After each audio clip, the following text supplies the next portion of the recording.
Good evening, everybody. It's 6:15 and I'd like to call our board meeting to order.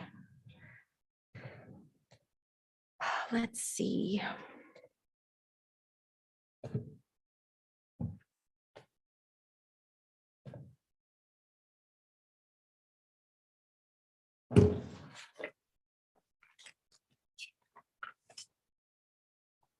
All right, we're going to begin with our tribute. In partnership with the tribes who called Phoenix their home first, we acknowledge and respect the land our schools are built on. We commit to being a strong partner with any and all tribal nations who entrust their children to our schools. We are grateful and honored to be partners. Ms. Miriam, may we please have a roll call for attendance? Sure. Carmen Trujillo, Here. Jessica Bueno, Here. Reggie Carrillo, Here. Alicia Vink, Here. Laura Diaz. Here. Wonderful. With all of us here, we do have a quorum and can proceed. May we please be led in the Pledge of Allegiance?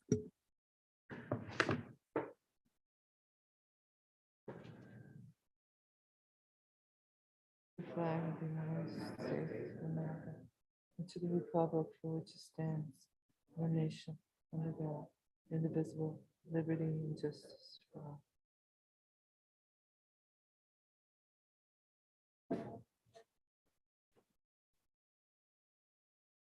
Okay, with that, we can move on to our adoption of the agenda. Do we have a motion to adopt our agenda as presented this evening? Jessica Bueno, so moved. Reggie Carrillo, I second. Thank you. Any discussion? Hearing none, let's do a roll call vote to adopt our agenda tonight, please. Carmen Trujillo, Aye. Jessica Bueno, Aye. Reggie Carrillo, Aye. Alicia Vink, Aye. Laura Diaz. Aye. Thank you. With that, the motion passes. And we'll move on to item 5, awards, recognition, and announcements, please.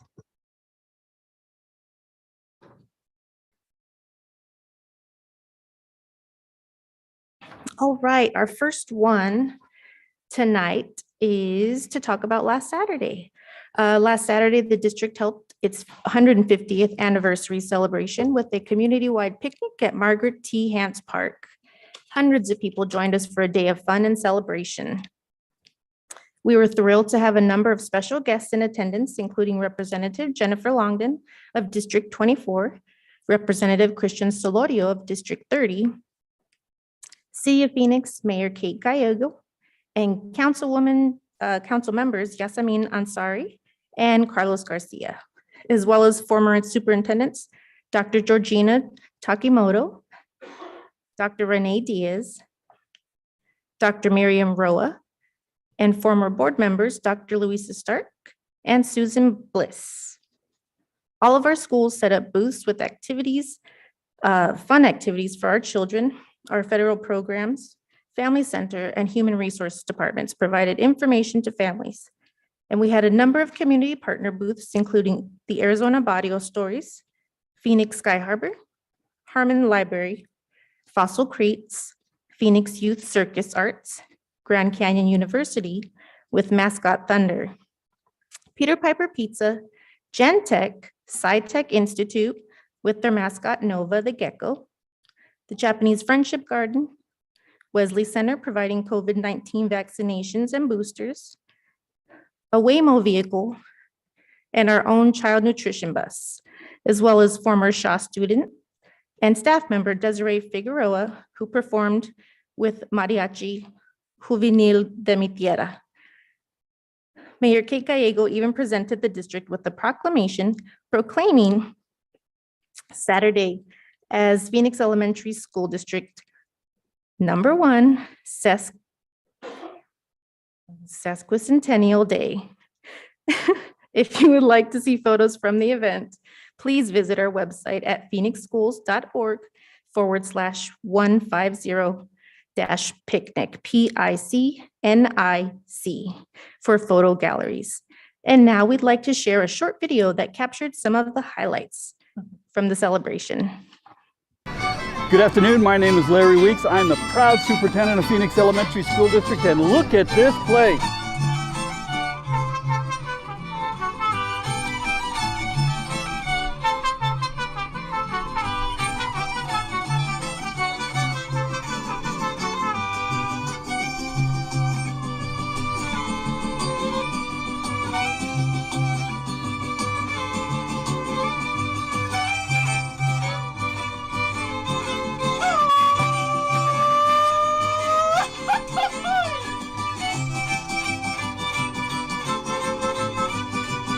I want to thank Mayor Kate Gallego for being here this afternoon, Councilwoman Anasari, Councilman Garcia, and everyone who has came out to celebrate Phoenix Elementary's 150th. And so it is my honor and Councilman Ansari's honor to proclaim an entire citywide celebration for Phoenix Elementary's sesquicentennial. Congratulations. Hey everyone, Carmen Trujillo here. I serve as a governing board member at Phoenix Elementary School District, and I also serve as your board president for the 2022 school year. Hi, I'm Alicia Vink, and I am a governing board member for Phoenix Elementary School District. Hello, everybody. My name is Jessica Bueno. I am Vice President of the Phoenix Elementary School District. Hi, my name is Reginald Carrillo. I'm one of 5 Phoenix Elementary School governing board members celebrating our 150th sesquicentennial anniversary, and I want to thank you all. Thank you to the community, and especially to our parents. And we're so excited to have our families and our staff and our community here today to celebrate our 150th anniversary. We had all our schools here. It was great to see some performances from all our choirs, bands, and other fun activities that we had. So thank you so much, and please stay safe out there. We're grateful for all of the support for the last 150 years, and we can't wait to see what's next. Thank you everyone for your participation and coming out to serve your community.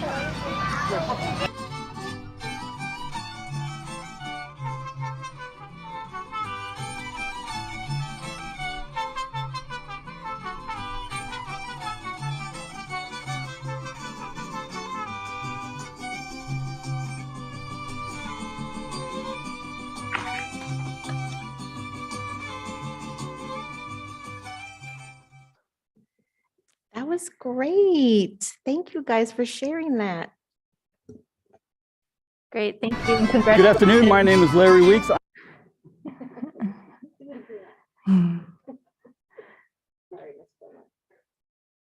Thank you, and congratulations to Miss Linda Jeffries for a well-executed event. On back to recognitions, on February 20th, Garfield School hosted an open house for the Trinity Cathedral congregation. The school showcased the garden program and partnerships with the Mullen Foundation, Trinity Cathedral, and Aim Right. Partner chefs Doug and Chris prepared paella for the guests, and visitors toured the campus and painted rocks for the garden. 4th grade students volunteered to showcase the school's chickens and newly painted chicken coop. In addition, 2 former Garfield students who are currently seniors at Bioscience volunteered at the event to share information about Garfield's Garden mural project. A great time was had by all. Thank you.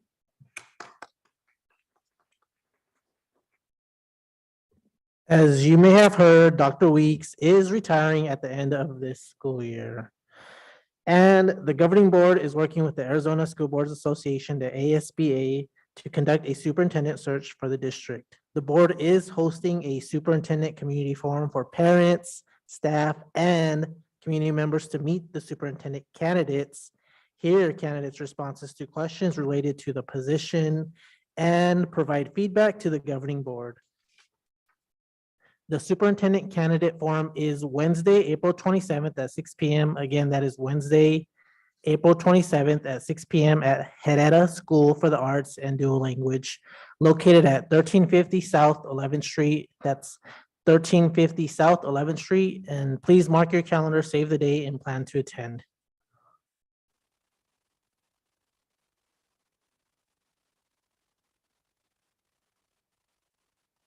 All right, with that, thank you guys very much.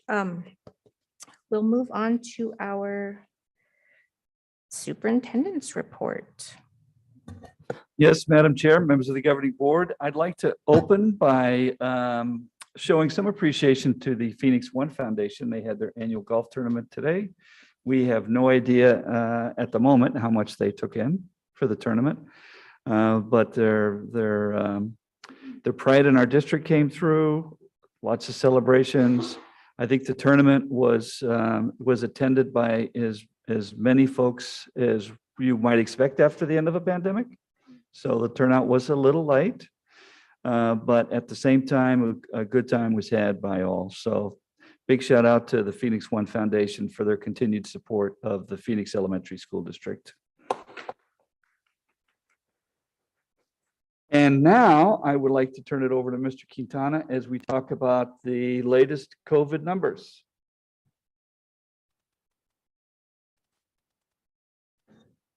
Thank you, Dr. Weeks. Good evening, governing board members and community and fellow colleagues in the district. I want to provide the board an update regarding COVID from the perspective of how we're doing in regards to cases, in our school, and also provide you some information regarding the county reporting that they do.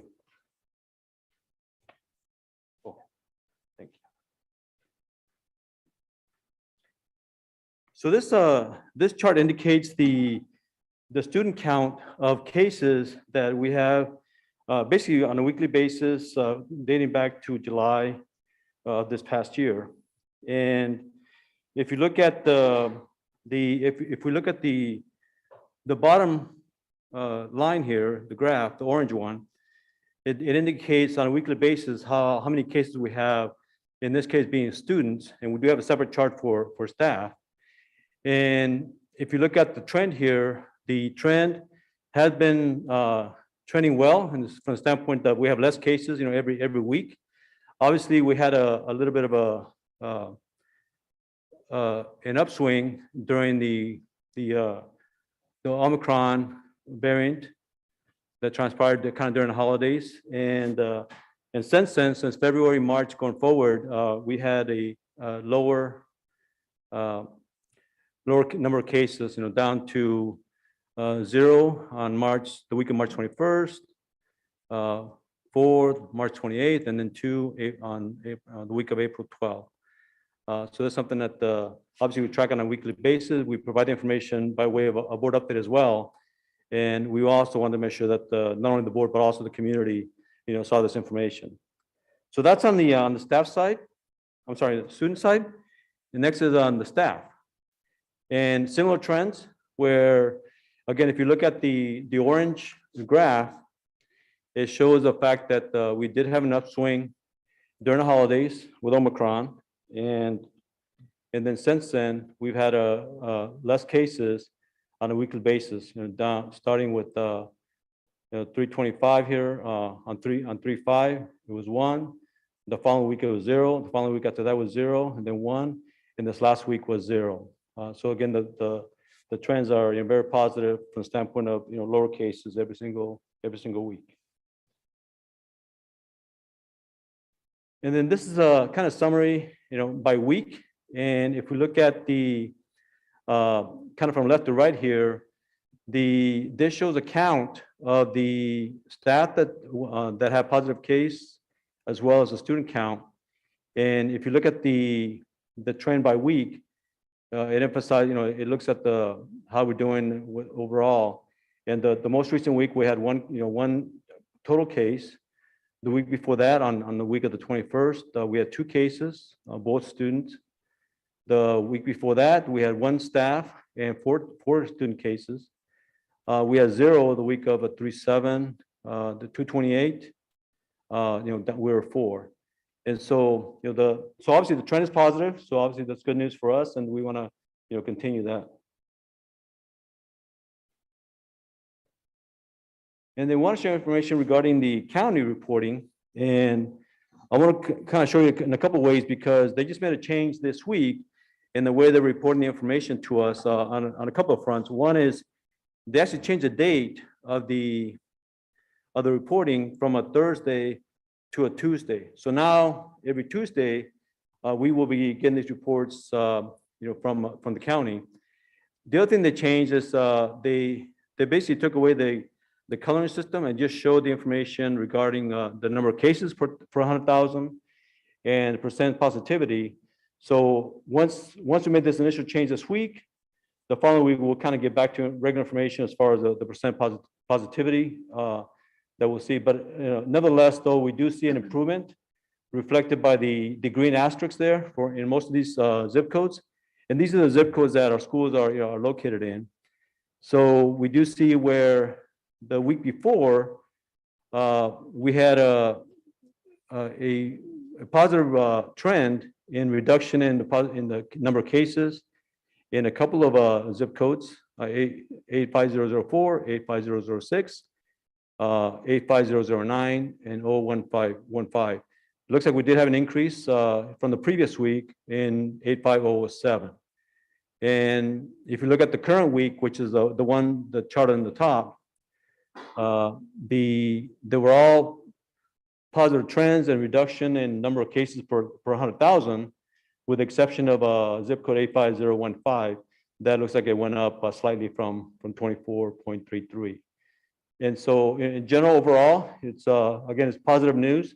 And we will, we have to adjust to the new format, the way the county's reporting it, as well as, looking at the new information, the way it's being presented.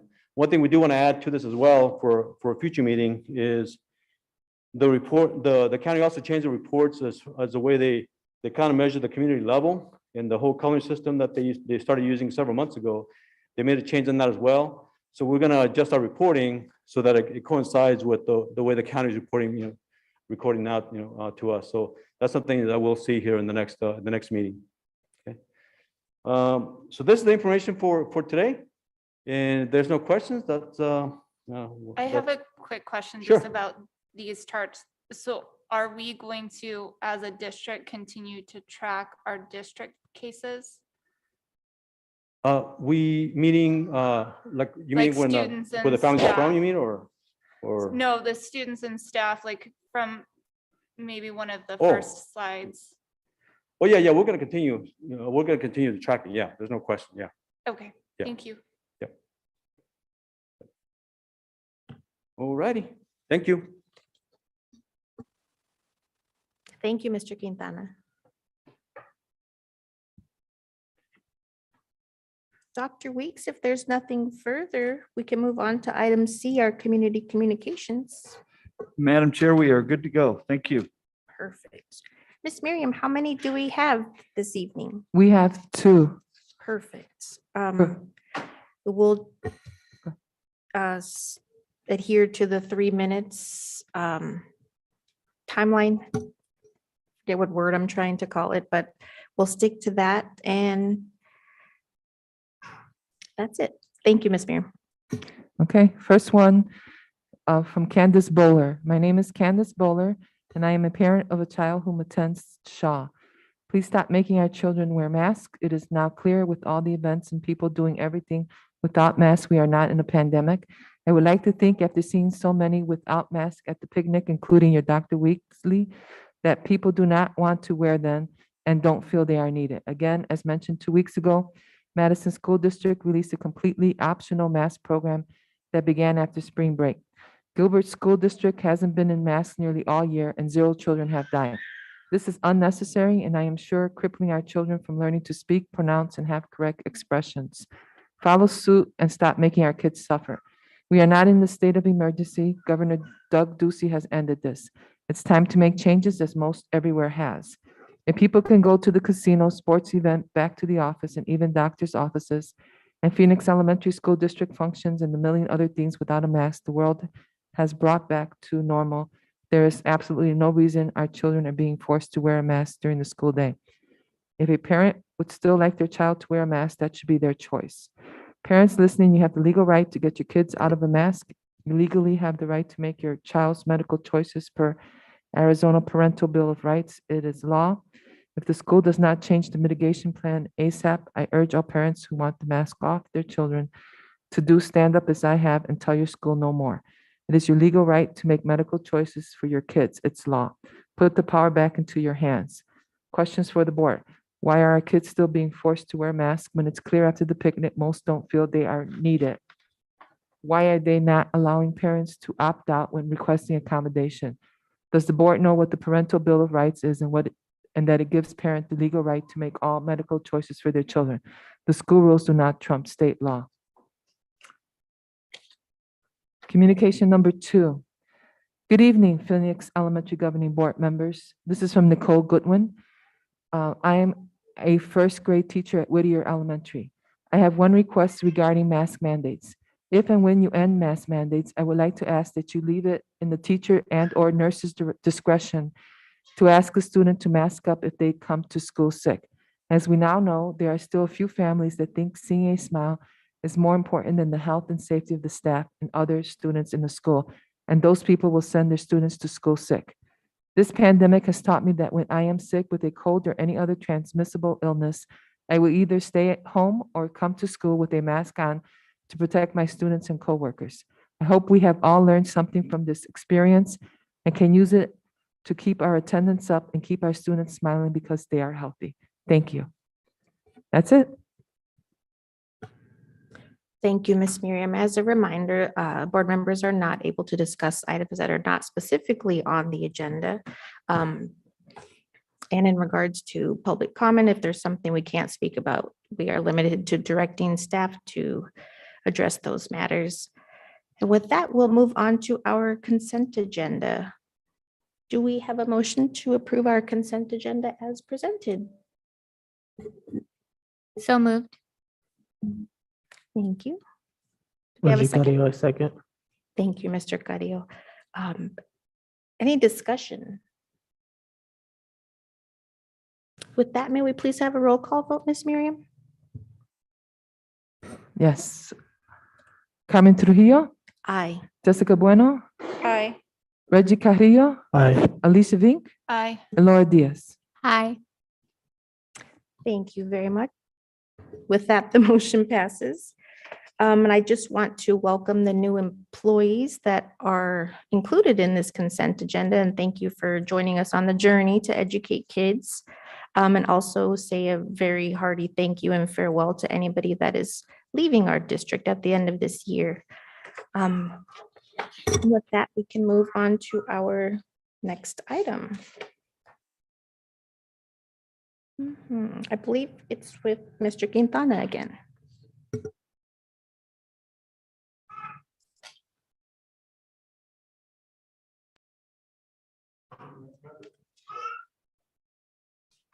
Sorry. This item is regarding the safety mitigation plan and some specifically 6 recommended changes that we want to make or recommend to the board for us to adjust and change on the overall mitigation plan. So I want to talk a little bit about the process that we followed over the last few weeks to get to this point. So the administration and the Health and Safety Committee, we want to recommend these changes to the plan. And I'm going to show here also the committee members that are part of this, part of this group.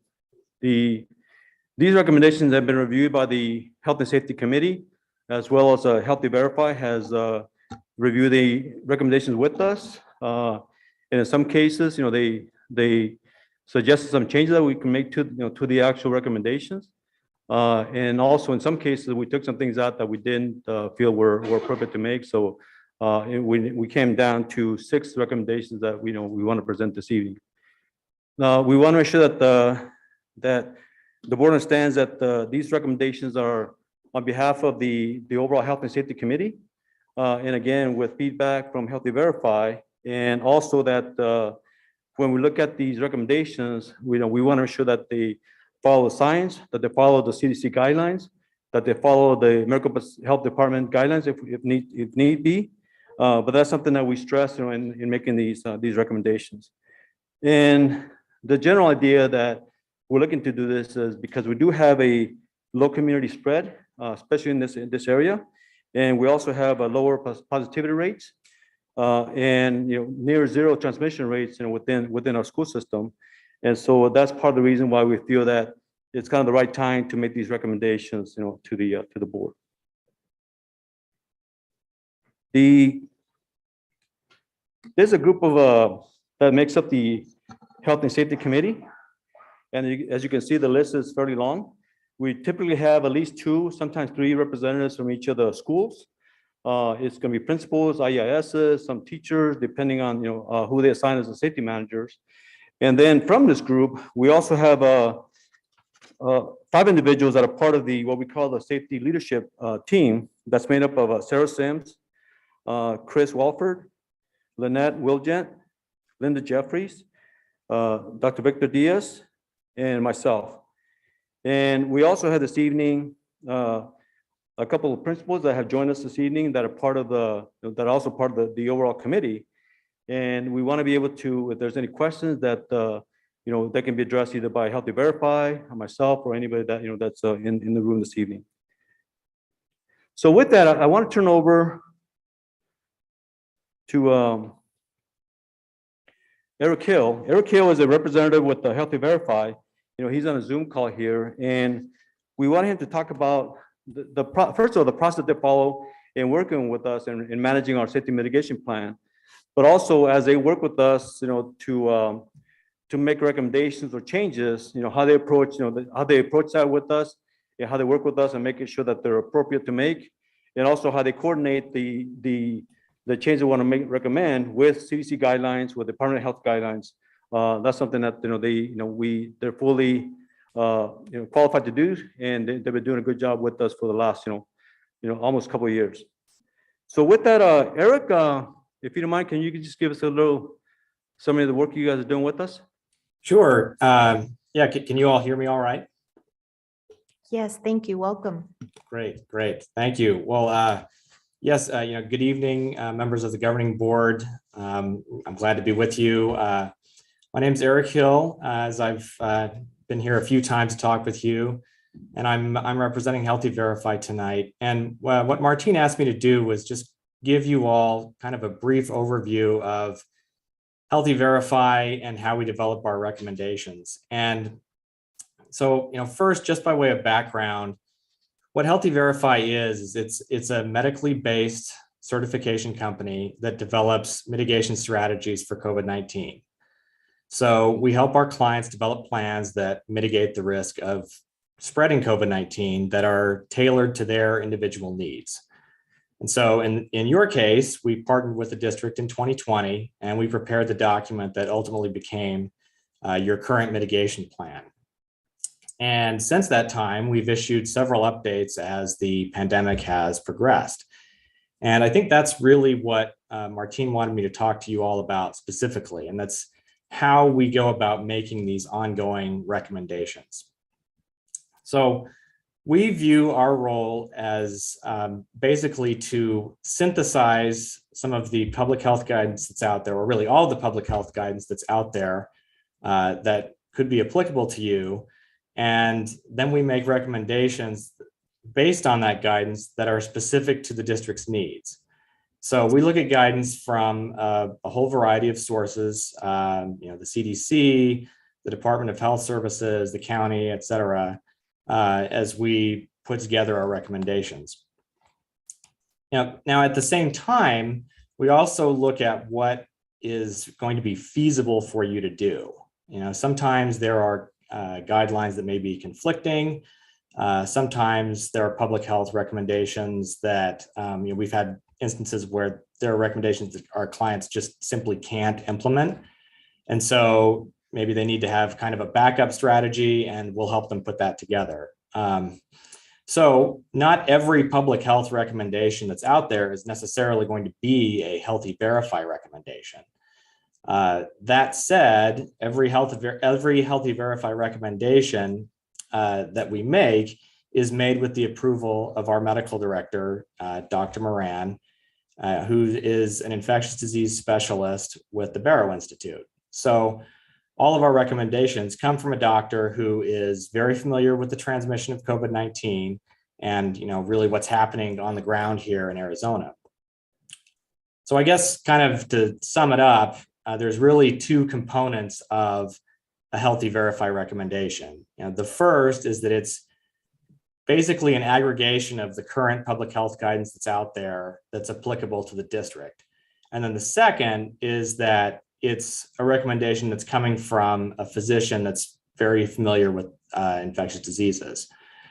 So, Martine and I, in our discussion, kind of leading up to the meeting, we wanted to kind of make that clear in case it wasn't, so that you all kind of understand Healthy Verify and what our role is and what our recommendations consist of. And, certainly as you're looking at this, you can assign as much or as little weight to our recommendations as you feel is appropriate. But we felt that it was good for you all to have kind of some additional clarity on what we do and how we're reaching these recommendations that we're giving to you all.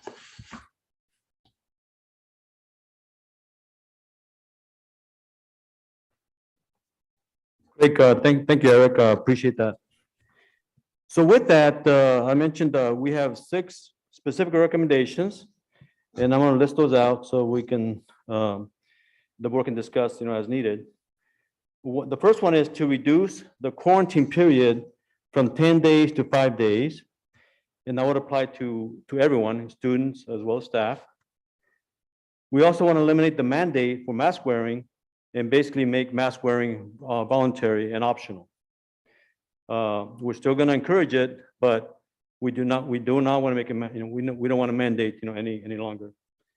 We also want to eliminate contact tracing, which for all practical purpose, what that means for us is that when a student has a positive result, then right now we want to be able to send that student home, or they, if they're already home, they stay home and don't come into school.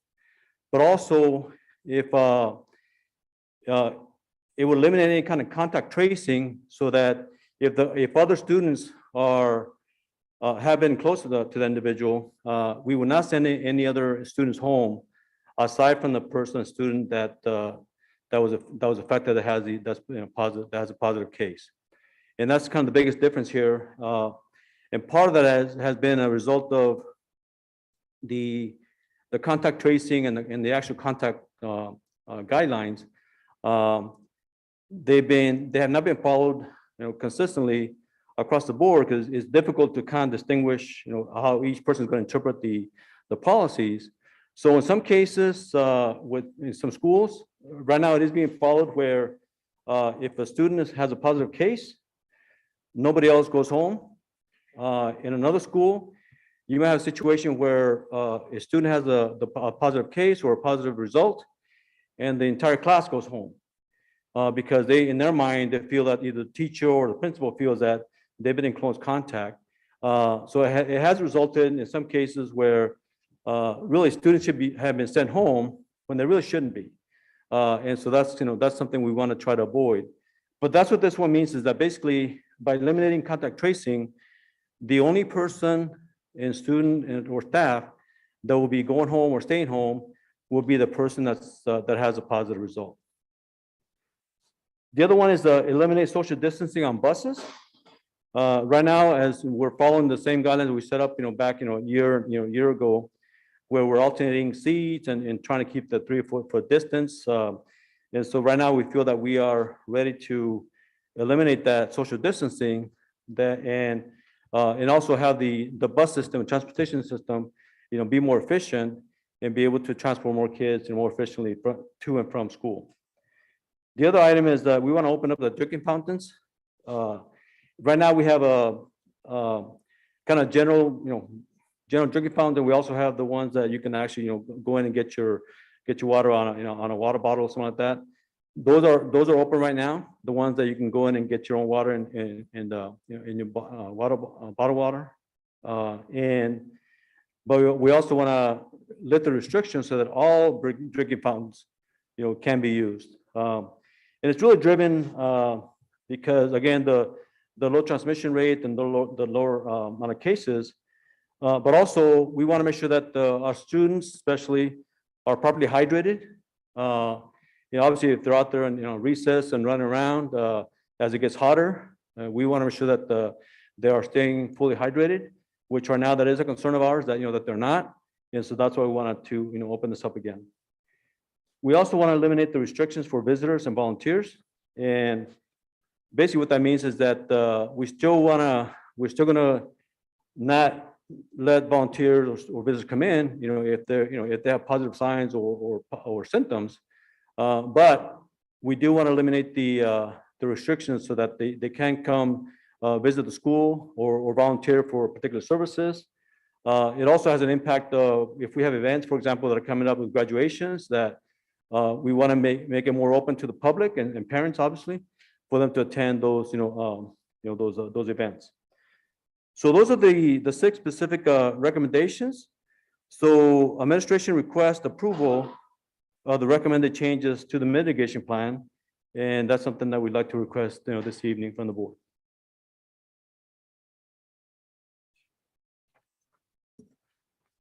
So I have questions. In terms of, I'm not in favor of just, well, I need just more clarification on eliminating the mandate and making mask wearing optional. For me, and this might be a better question for our nurse to answer. But what are we doing in the cases where a child does come in without COVID and has like flu-like symptoms or just displaying symptoms of some kind of illness? Is the Yeah, we're- child, yeah. Do you want to ask that?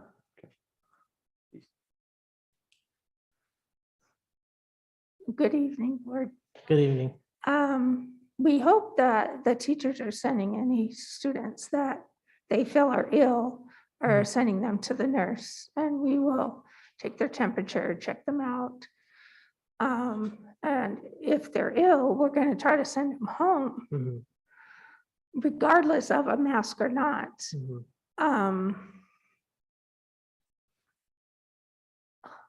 I'm not going to make the choice for a parent Mhm. about putting a mask on a student.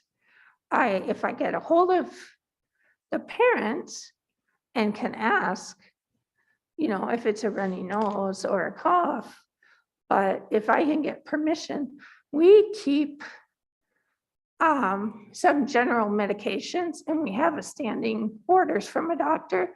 If they have a cough and we have permission to give them medication for that, we'll do that. Mhm. We have a pretty good supply of medications for that. Okay. If the parent says we can put a mask on them, we will. But I'll tell you what, this is what I'm seeing Yeah. all over the place. Mhm. And why? If they're sick and they're going to do that, I would rather send them home until they feel better. Okay. Thank you. Yeah. Obviously the thing is to send them home. That's our go-to strategy, I would hope. But if there is a kid who is at school displaying illness, I would like us to still be providing masks as an option for teachers, for all of our staff. Not just say that it's optional, but are we still gonna be providing and paying for masks too at the school? We have a plethora of masks. Mhm. So, yes. And there are times that we keep students in our office, sometimes the whole day, just to quarantine them from the rest of the class for a cold, for other illnesses that we feel are contagious.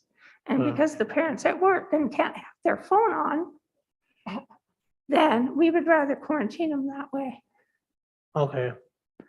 Yeah, those are just my concerns, that we continue to provide masks for our staff and that we're staying vigilant with students who are displaying some type of symptoms from an illness and either quarantine them, sending home, and the worst case scenario, if they're left at school, having them wear a mask. And I can get more masks from the county for free if we start Okay. to run low. Okay, thank you. Mhm. Mr. Carrillo, just a note on the masks, because I did talk with Sarah Sims today, who I guess has coordinated all of the donations. And I asked her specifically if we had N95 masks available for teachers and students. And she actually went down and test fit one of our N95 masks on a 3rd grade student. and said that it fit well. And she said that each of our schools had been given ample supplies of N95 masks for teachers and students that might need them.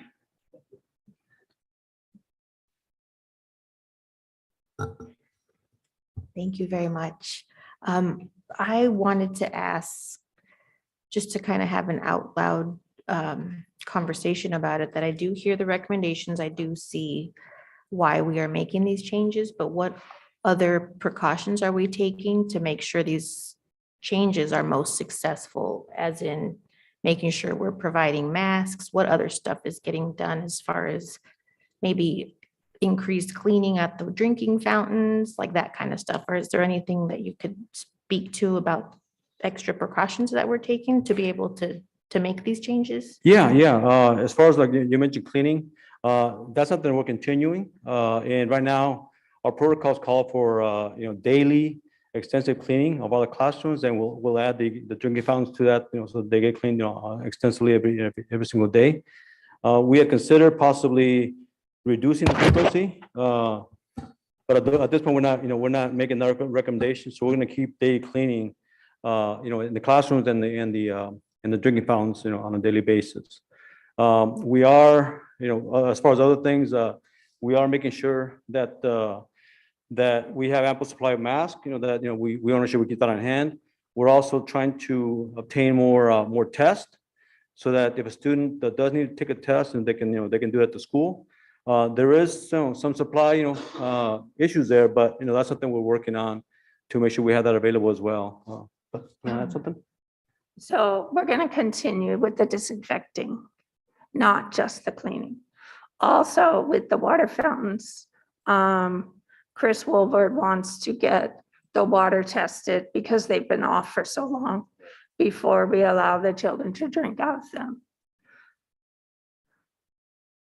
How about pool testing? How does that figure into all of this? So we did drop the pool testing. A lot of schools are dropping, a lot of districts are dropping it. I talked to Rebecca Kramer with the state, who's in charge of all of that. They are going to meet, she said this week. It might get pushed to next week because we have a lot of supplies that they've given us. She said that we can send the tests home with students, but we will give it to a parent and they can test at home. So we can give them a free test and they can test at home. We can't test in the school because we don't have a CLIA waiver. They drop, I know it's CLIA. I know my voice is a little hard. But it's the certificate you have to have if you're a lab. We're not a lab. So you have to pay for and have that waiver. It was waived during COVID that we didn't have to have it. But now it's not a pandemic anymore. It's not an emergency anymore. So they're saying you have to have it. But we have ample tests to send home and they can do it. The state is deciding if they're going to take it all back. I don't know why they would. What are they going to do with it? So they're also going to be making materials to teach people how to give the test. You would think they Because- did that before we did No, all of but this. we have different tests now. Because the Right. test they started with, they ran out, they couldn't get them. So then there's a different test. Then there's a different test. So they have to come up with some way to teach people how to do it. Agreed, but it still does alarm me that we aren't doing that anymore. You can still get some free testing and some free shots, but the federal government has shut down the pipeline of money. So people without insurance are going to have a hard time, but we can help them still be that pipeline. That's I find a bit of solace in that. So that makes you feel a little bit better, but what are we doing to kind of make those connections so families know that we can be that hub of resource for them? Nurses touch the lives of many people.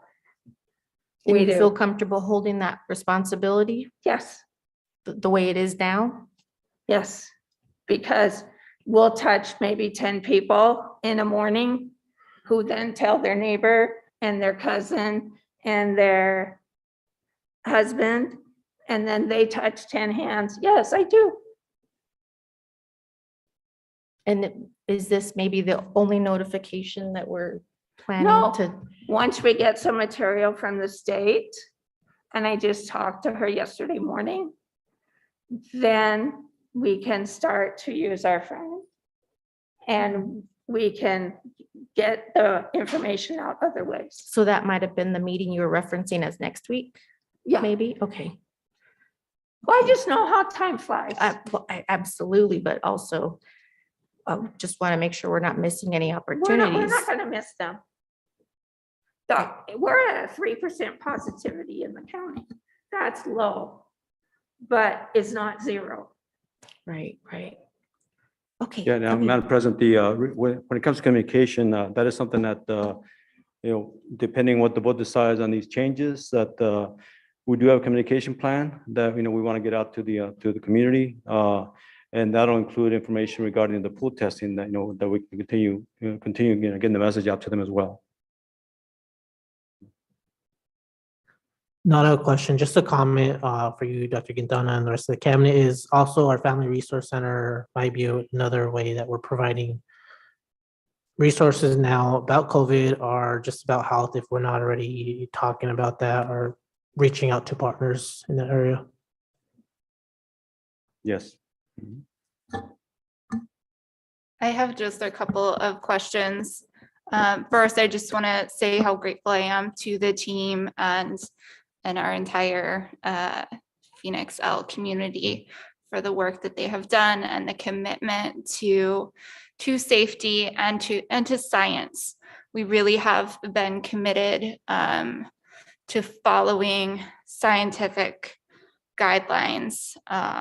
And I appreciate that. I know we're having this meeting a little bit later than we had planned to, but I think later is better than earlier in this case. So Right. I do appreciate that. So just on the track of the pooled testing, how are we going to measure? Like, we're going to take masks off possibly, right? It's optional. So maybe part of our community wears them, but then how are we going to measure whether or not that's like working without pooled testing? We've been is that on? Yeah. We've been getting information from parents all along. So-and-so's homesick, they tested positive. We're still gonna get that information. We won't have the pool testing information, but we'll still get our information from the families. That's gonna be our way. But those And- families are then gonna have to access that testing on their They own. can come and we will give them tests. How many tests, like how long is that supply of tests going to last? We can get tests from the county, which the county gets it from the state, I found out. We can ask for all the tests we want from the county. Okay, and those are tests that the families would administer themselves though? Yes, Okay, there is a PowerPoint, no. There is a video right now that we can show them how to do the first test that we were using. okay, I am sure the state doesn't want them to go bad. yeah, So they're gonna come up with something. If they don't come up with something as fast as we want to, we can use a phone and make a picture and this is how you do this one. And I okay, don't know if Joe takes videos, but we'll figure it out. right. Okay, Dr. Vink, may I ask a question related to your comment?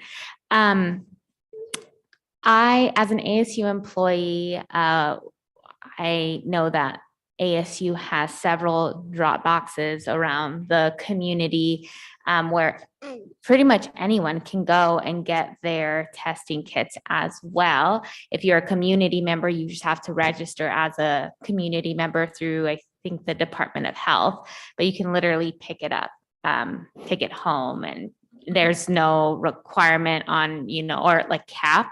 So is that something we have shared or we can share? Pretty convenient. Yeah, I didn't know about that. Mhm. Also, we're putting out the information that Linda just gave us today. The nurses are about Grant Park. Yeah, Grant Park is still doing, continuing on with their testing and shots. And we still have our connection with Wesley Center. We have 2 more clinic days at schools, and they're available to do testing and shots then. And if, I'm sure they would be willing. And they've given Herrera a bunch of kits to do. And we don't have to follow the government guidelines with those. Okay. We still have to have a CLIA waiver, but we can give those out. Okay. And Thank also, you. just to answer your question, Dr. Diaz, that we, if it hasn't been done already, we can include the ASU testing centers in our communication so that, that the community knows about those as well, along with the other ones. Those are called Devil's Drop, right? Yeah, the Devil's Drop Off, and they have instructions like in their kits, and they might have something online too that provides an explanation. Yeah. And I was gonna say something else. Do we have data on, since my understanding is that this is currently taking place right now, that the at-home testing, right? The model that you're speaking to right now of us having our families being tested at home rather than at school, that's currently taking place. Do we have data on, or just like a general number on how many families are taking advantage of this? Because that would be helpful to know if it's truly something that our community is wanting, or if basically I'm just wondering how much urgency and resources we should dedicate towards this, or if we're not really seeing much traction there at all, and we can partner with ASU and really give them this type of responsibility. So do we have that data, or is that something that we can get? It is gonna just be starting. Oh, And okay, it I will be see. very easy for me to ask the nurses to tape a piece of paper Mhm. on their desk and just do the good old fashioned Yeah. tick marks. Yeah, okay. I think it would be really valuable to just collect that Absolutely. data so we can modify and adjust as we see the demand rise or fall. Yes. Thank you. Are the test kits, are they PCR tests or rapid tests? Rapid. Okay, so I think that it would be amazing if we could find a way to partner with ASU then, because those tests are PCR tests. Yeah. But point taken, the rapid tests of today are much better than at the beginning. Well, that's good. Still not a PCR. Even still, with this most recent variant. Nobody's got that. Nobody's got tests specific to each different variant. Right, I just thought that there was, as these variants progressed, that the rapid tests became a bit more difficult, but I'm just wondering. It's the best we have. Okay, And yeah. we're keeping ours in in refrigerators so that they're a constant temperature, Okay, because we don't want that to be a variant that's gonna affect them. Okay. I just had a couple more questions, and maybe for Healthy Verify.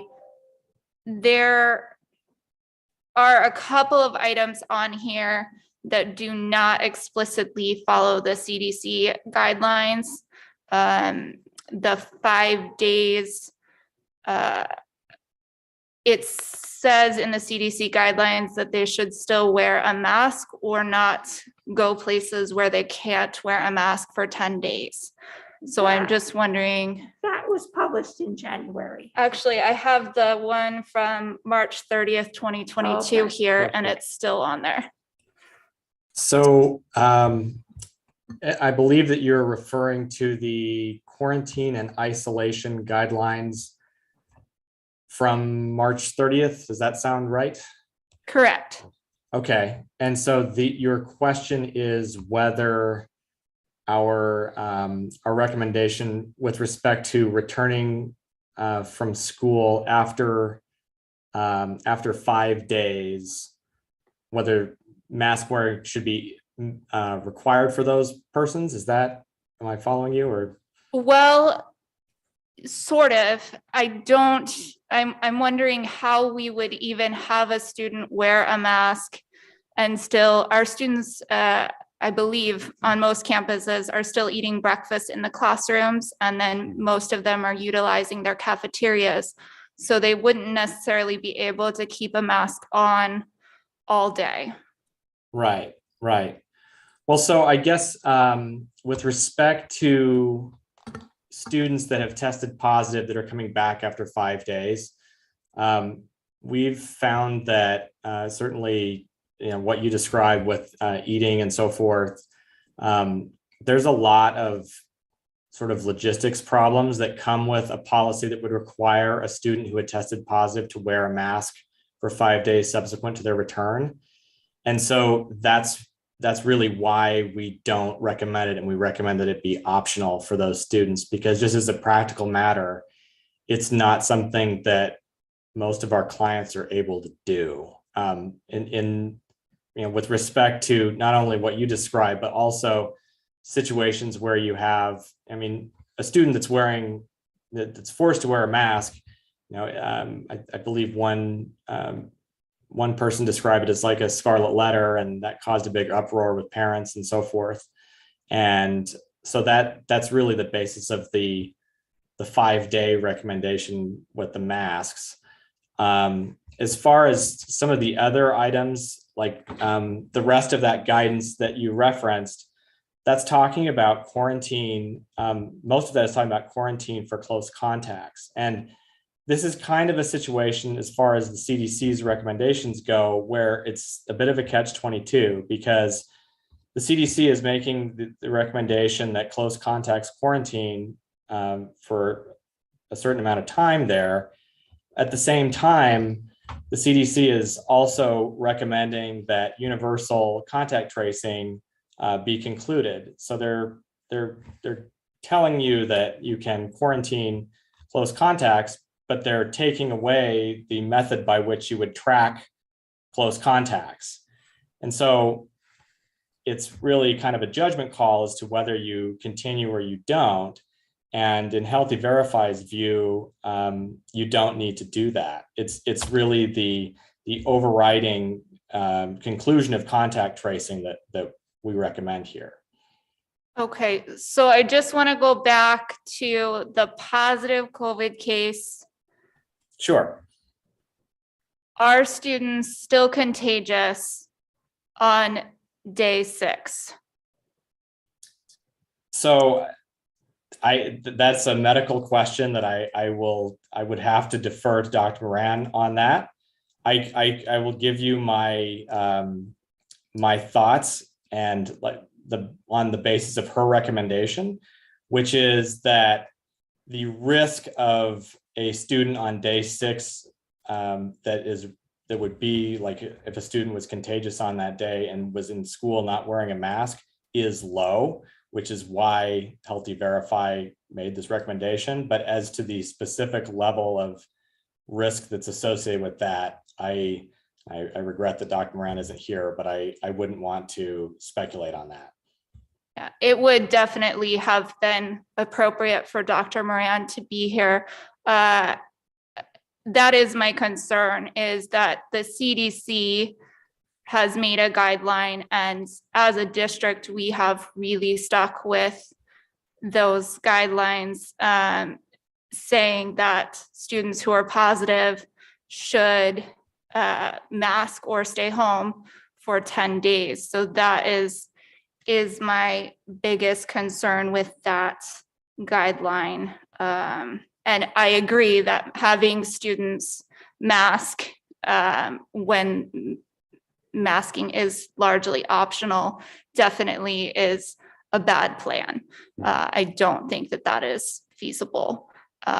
So that is my concern with that, is just that we are looking at guidelines that don't necessarily follow the CDC. I think. Dr. Vink, if I could add to the comments that Eric made, the other concern that we had with respect to the 5 days and the wear mask is that, and that's something that's probably not covered very well in the CDC guidelines, but the issue of privacy and potentially violating HIPAA issues. So that's another reason why we thought if we mandate those kids to wear masks, I know, are we violating any type of HIPAA privacy, issues? So that's the reason we decided overall that's, with a recommendation. Absolutely. That's, yeah, why I understand that having students mask for the additional 5 days is not a great plan, but I am not in agreement that having students come back after 5 days, while the CDC recommendation is still 10 days, is appropriate. Right. So just for you, Dr. Vink, so what recommendation is not aligned with the CDC guideline? So 2 of them, the reducing the quarantine period from 10 days to 5 days. And then it's the contact tracing. And Eric is saying that eliminating contact tracing is consistent, even though I guess I'm not really sure where that says that, but the CDC still says if you were exposed to COVID-19 and are not up to date on your vaccinations, that you should stay home for 5 days and then wear a mask for a full 10 days. Or do not go places where you're unable to wear a well-fitting mask. Yeah, that's So- concerning. No, I'll let him chime in, or who's gonna chime in right now? Eric, were you gonna? Yeah. So I guess just one thing I wanted to kind of point out there is the 5 day returning from isolation after 5 days, that is consistent with the CDC's recommendation. It's the mask wear during the subsequent 5 days that's in question here. So and maybe that's the understanding. I just kind of wanted to point that out. Thank you, Eric. I apologize if I implied anything else. Yes, I do understand that. So will we still be requiring them to wear the mask after the 5 days? Is that what the CDC is recommending, or? They are, but they recommend that if you're going anywhere that you cannot wear a mask, like a cafeteria or eating breakfast in your classroom, that you should stay home. If you cannot keep your mask on around other people, you would stay home. So if it's helpful for you all, I can certainly talk to Dr. Moran about getting some information, to the extent that there is any, on the level of risk that is posed by a person who returns after 6 days that is not wearing a mask. I don't know the extent of that risk. I suspect it's low, but if that's helpful, that's something that we can do. Yeah, that would be helpful. Our concern isn't what's practical. Our concern is stopping the spread of COVID or anything else. Not what's practical as a client, but again, what's practical for us is to stop COVID, to make sure that we're not contributing to the spread And if so, if Dr. Moran is the one who can best answer those questions, she'd be the one we want to speak with.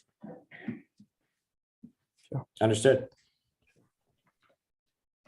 Governing board members, Dr. Vink, I also want to add to that when we're looking at the students returning after 5 days, the plan calls for returning after 5 days if their symptoms have improved and if they no longer, or if they're fever free for 24 hours without fever reducing medication. So those are some things that are already included.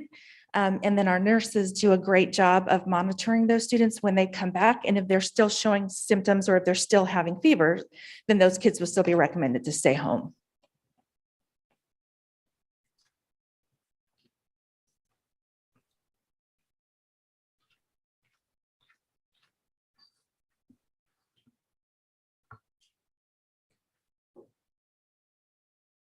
I just wanted to make some comments and just say thank you to the whole committee that has worked diligently for the last couple of years on this.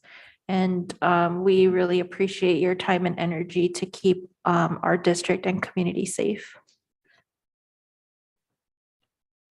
I also wanted to make a few comments as well. I know this was just a wild ride, and we as a governing board expected a lot and we asked a lot. And I just want to thank every single person who helped to ensure that these policies were, being implemented, and the committee members who sat there and worked through each and every detail. I really appreciate seeing the data and having this information to help us make a decision, given where the data is at. I personally feel comfortable with the recommendations. I do respect my colleagues' request to get more information on just the other nuance of when individuals come back, what the protocol is. And just from my own personal experience, when my family got COVID, Jesse and I wore masks literally 24/7 for 3 or 4 days to protect our 2 youngest sons who ended up getting it anyway.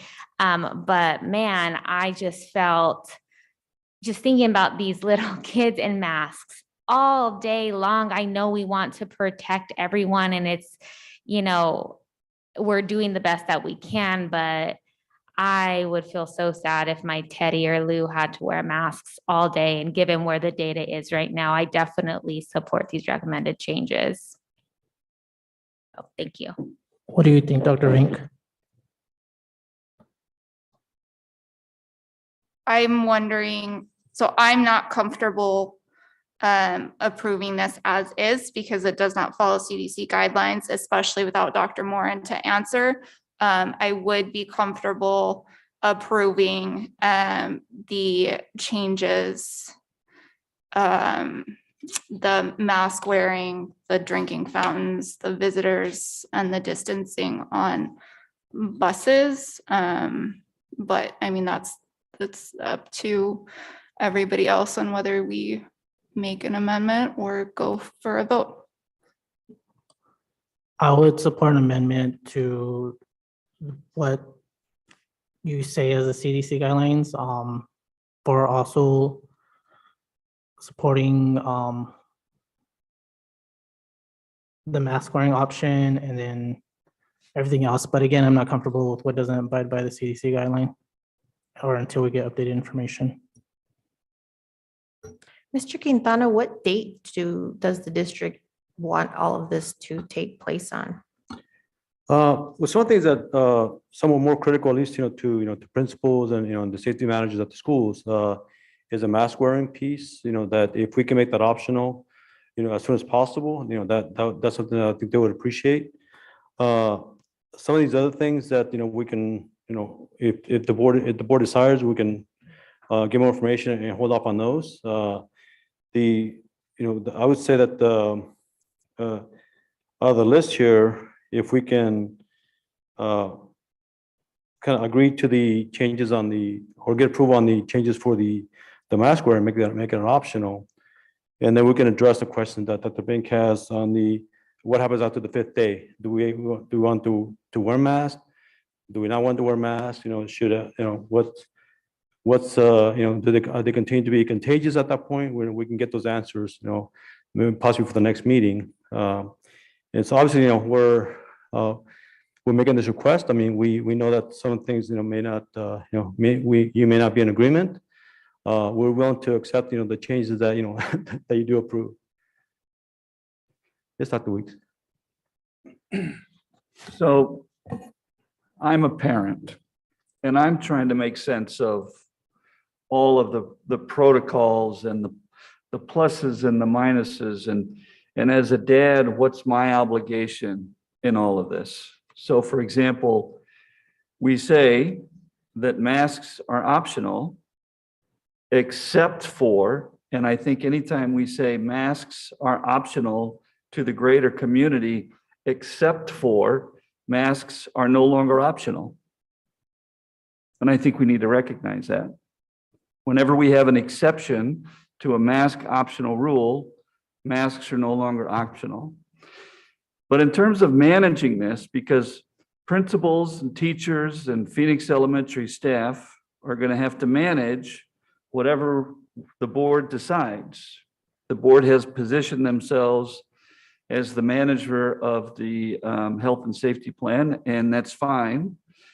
I want to celebrate all of the Phoenix L family for managing this for 2 years. And I think it's incumbent upon us to now consider all of the data as we develop and move toward a health and safety plan that really supports their efforts to be able to manage what can happen. So I'd like to talk to Sylvia and Dirk.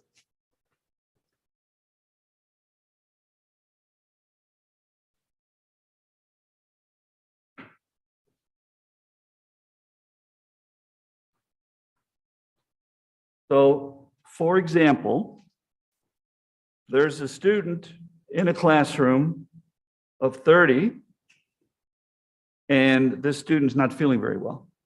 At this point, we don't know if it's an allergy, a summer cold, a flu, or COVID, or something else. So because we have the luxury of having nurses at all of our school sites, which is a celebration by itself, we're sending the student to the nurse. Is that right? Am I right so far? Yes. Yes. Okay, so the student goes to the nurse. And the nurse, Lynette, then looks at the student and says, there's enough evidence here to take one of our COVID tests out of the refrigerator, contact the parents, ask the parent to pick up the child and say, here's the child, here's a COVID test. Would you please go home and administer the test? Is that part 2? If there's not enough evidence, because kids get sick all the time for lots of different reasons. If there's not enough evidence, then the student is either quarantined at the nurse's office, the parents are contacted, maybe the student is sent home without the COVID test because it might be an allergy or a summer cold or something else is determined by the nurse.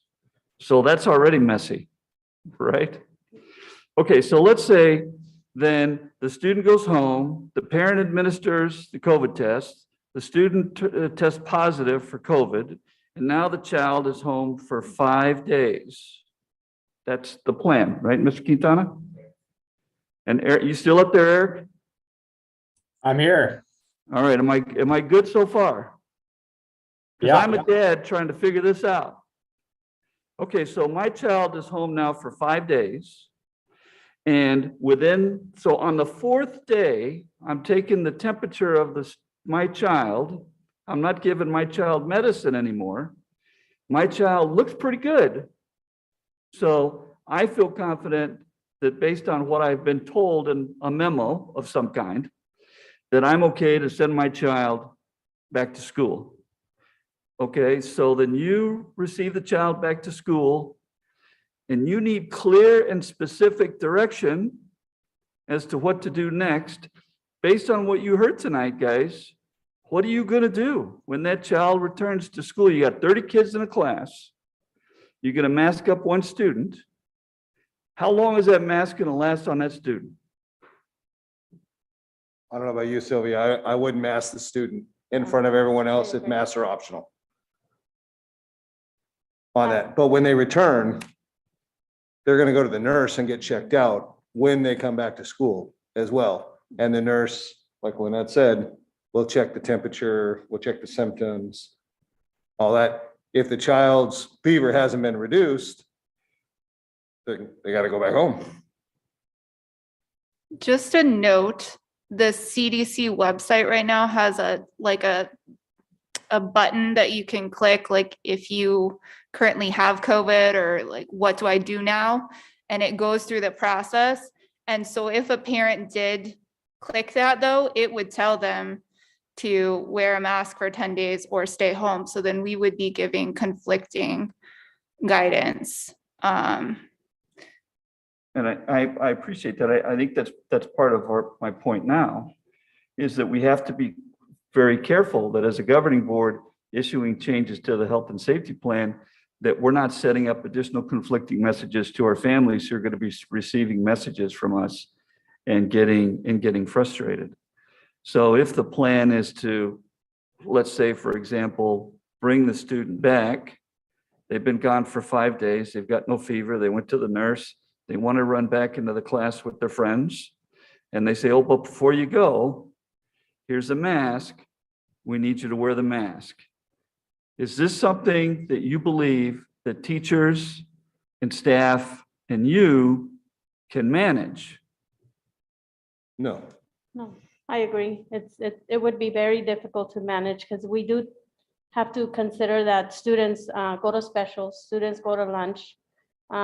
There's a supervision crew.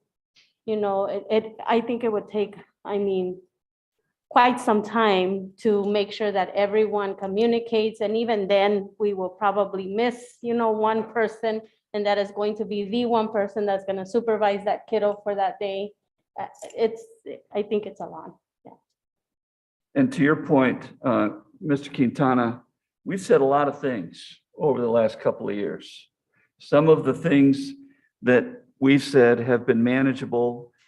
Some of the things I've seen with my own eyes have not been managed to the extent. And then where's the accountability component? Where's the accountability for not following the health and safety plan? So for example, I say, okay, well, we're going to do this, we're going to do that. But then when a kindergarten student or a first grade student doesn't follow the letter of the plan, from your experience, what happens? Other than, hey, pull your mask up. Repetition. And then my last question is, based on your experience, how many of the students would feel awkward now after 2 years of wearing masks? How many of the students would feel awkward now and perhaps unsafe about all of their classmates and themselves not wearing masks? Because from my perspective, this should be hyper-focused on student success. I don't know that we've collected a lot of student voice, although I've heard a lot of kids say a lot of things. But how many of the students really would need to spend some time kind of getting their head wrapped around all of this? Going back to your point, Mr. Trujillo, in terms of when do we start this? And how do we communicate it between the time the board makes a decision until changes to the plan actually take place? And what do we do to let everybody know these are the changes and here's when they actually begin to take place? Because I agree, this, whatever virus you have, doesn't shut off like a faucet on day 6, right?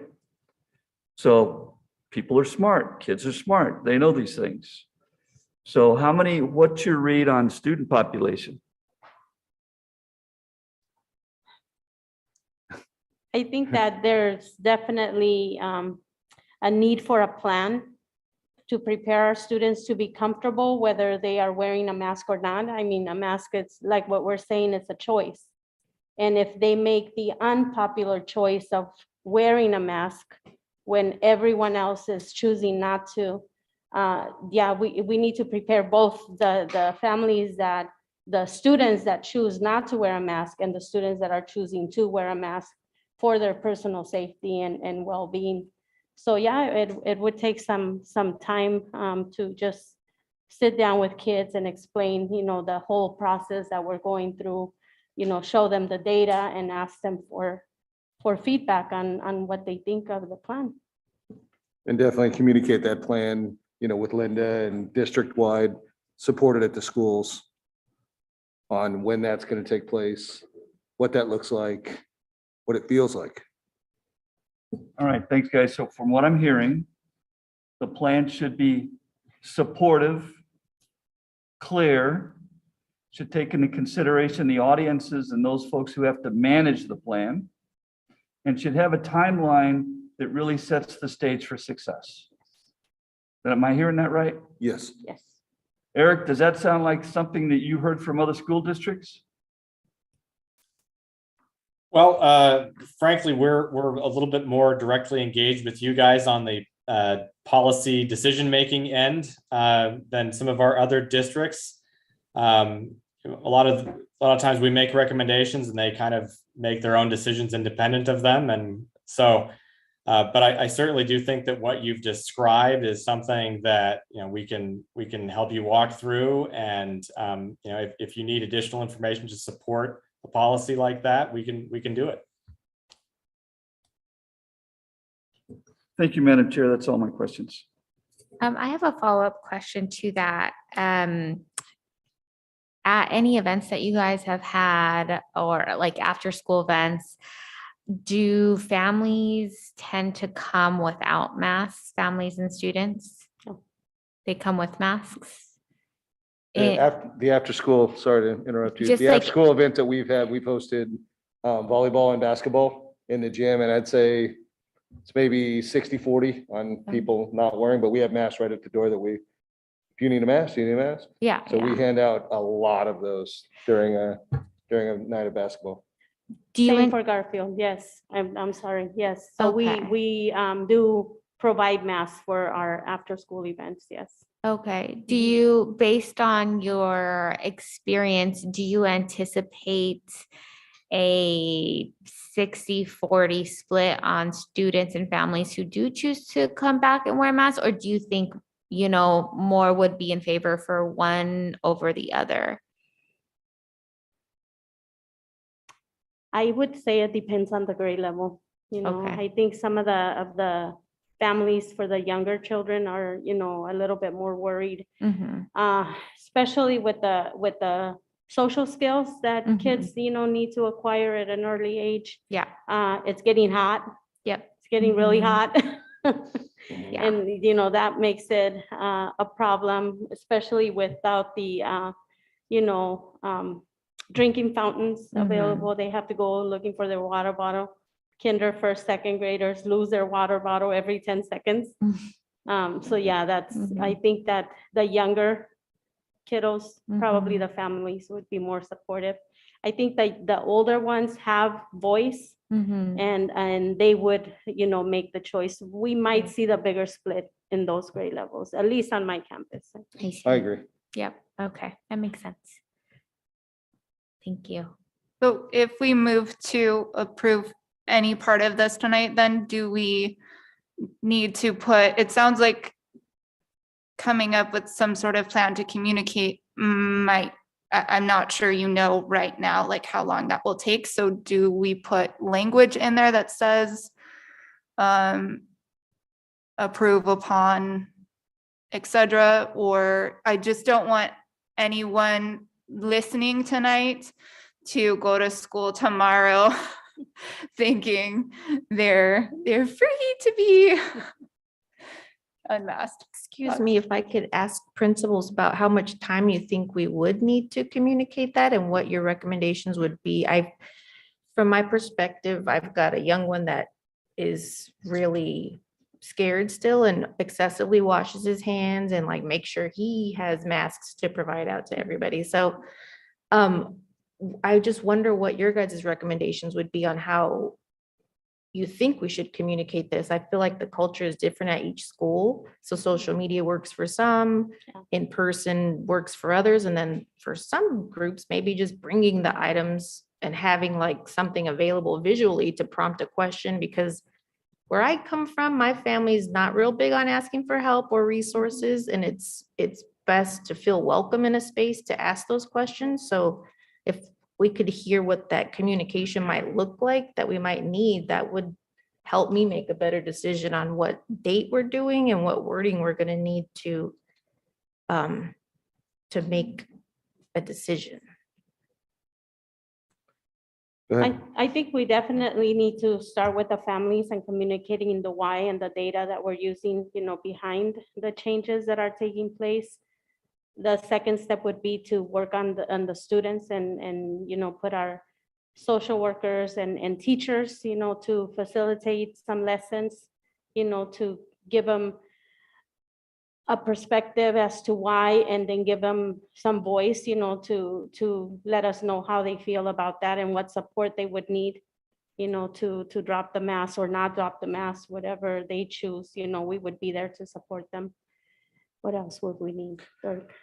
I'm just thinking of how much time we would need, especially how much Linda would need to roll that out and to be able to talk with our families at dismissal time or arrival time to see what their thought is. Making masks optional is nice. I agree with the social worker. We probably have to talk about maybe some anti-bullying, like we don't bully people that want to wear the mask.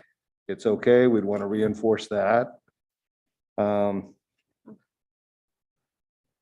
As for the timeline, if you guys approve something tonight, I don't know, maybe after, what do you think, Linda? After Easter, maybe? That'd give us over a week to be able to get some of this done. Sure. That's kind of what I was thinking, Dirk. Board members, President Trujillo, in terms of communication, I think we probably would look at this in different levels. So first of all, I would want to communicate the board's decision on the mitigation plan and the changes that are being made and give a time frame. So we're making masks optional starting on this particular day. So we can certainly push out that communication, just like we have presented tonight, just in some quick bulleted points so that families understand these are the changes that we're recommending on this particular date. We can push that out using our robocall, our text message, our email, posting information to our school flyer boards, sharing that information with principals. But then I'd also like to do a letter and then explain more along with the CDC levels and explain what that level is, so that if our families want to track the low level or the medium or the high level within the community, we can do a little bit of education and we can show them where they can go to find those levels. We would certainly want to change that information on our website. So we want to have the reporting matching what the CDC or what the county health department is showing in terms of how do we track the levels of the low level. It's not even levels of transmission any longer. So I think that's information that we would want to share with our families as well. And then from a school level perspective, certainly the principals will want to come up with their own plans in terms of what works best for their school and involving their social workers and maybe having some parent information meetings. We can certainly use the community engagement liaisons at all of our schools to help share this message. So I think it's a multi-layered approach, but I think what's most important is setting a deadline, or not a deadline, but a time frame. So when is this going to go into effect? We might approve it tonight, but it's going to go into effect. I would say to get that initial information out, certainly we would want to at least have a week to be able to pull the information together, have it translated, and have it be ready to at least send out through that initial communication. And yes, Dr. Weeks. Madam Chair, members of the governing board, to move 5,000 students and 1,000 employees and lots and lots of community members, I'm going to recommend that we set a target date of the 25th. That gives us 2 weeks to roll out communication, get with our social workers, Dr. Gonzalez, Ms. Baumgartner and the social worker team can gear up. Linda, you can gear up. I think a nice firm date that's reasonable and tangible that we could give to our communities is prudent. I'm recommending the 25th. To kind of add to that, I think that's more than enough time for us. We have a board meeting right before then to get updated on the quarantine period for the 6th day. So where I stand, I'm fine with supporting a plan that makes mask wearing optional with the exception to maintain our current quarantine measures as they stand now until we get updated information. Based on our contact tracing now, what was that, Mr. Quintana? We had 2 students with COVID. So that's not a huge impact on the social perceptions of a student body. It's 2 students, so then I'm not too worried about them being seen as the mask wearing a scarlet letter. We never had a mask mandate in Arizona, so basically everyone's been wearing mask optional. And I'm fine with still eliminating the social distancing, opening up the drinking fountains and the restrictions for the visitors. It's the reducing the quarantine period that is concerning for me still. And again, I think that's doable because we have a board meeting right before the 25th where we can hear update information and focus on that one recommendation. So I have a comment. Because each of our schools are so different, I'm wondering if it might make sense to have a hard deadline by which this needs to be communicated and schools need to have implemented this by, but I'm wondering if it would be better to say that they can roll this out between Monday, the 11th and the 25th. I get worried by saying the 25th because I don't know the weather forecast, but I anticipate by the week of the 18th, it's going to be extremely hot. And if we are going to be allowing masks as an optional choice, I would hate for schools who know their population, who know their parents and students' wants and needs, for them to have to wait for the 25th just so we can come back for a meeting and it's 100 degrees. So I think we should leave that in the school's hand and say by the 25th, it needs to happen between the 11th to the 25th. I personally trust the judgment of our principals to make that judgment call with their community. I don't know if anybody else has thoughts, but that's where I stand. Yeah, if I can just provide some thoughts to the, and I don't want to speak for, for Linda or for the principals, but I do feel that a week's time will give us a chance to communicate out to the community and get some of these changes in place. And if the concern is really mostly with the kids returning after 5 days and having to wear or not wear a mask, what we could do is, if the board wants to approve the remaining items on here, which would be basically making mask wearing optional, eliminate contact tracing, which means that we will not be sending kids home that don't have a positive result. We eliminate the social distancing on buses, open drinking fountains, and eliminating the visitor restrictions. And because that way we can address the reduction of 10 days to 5 days at the next meeting. And that's something we can maybe pursue going forward, with the change on that. So that's something for the board to consider, and that could be, an adjustment. Because I do agree that some of these things that we can put in place a lot sooner. And the example of the drinking fountains, is very important because we do want to open those up as soon as we can. Once we get everything clean and ready to go. So that's something for the board to think about. And if anybody else has any. I think Ms. Bernal has something she wanted to Sure, address sure. regarding the 10 to 5 days. So we are in the midst of testing season, and you know that we do have to have a high percentage of our students tested in order to, at least be considered, doing our due diligence when it comes to testing. We are concerned that if we have over 5 days, or if we keep the contact tracing, that's gonna be a lot of kiddos that we as a school may not be able to manage, with the makeup testing, because we do have a tight testing window right now. I don't think that we should put testing before the health of our students. I know that is not your intent. Yeah. But I think if a student can come in wearing a mask for the testing period, that's a consideration. Yeah. But I do not. And I think disagree. that I would agree.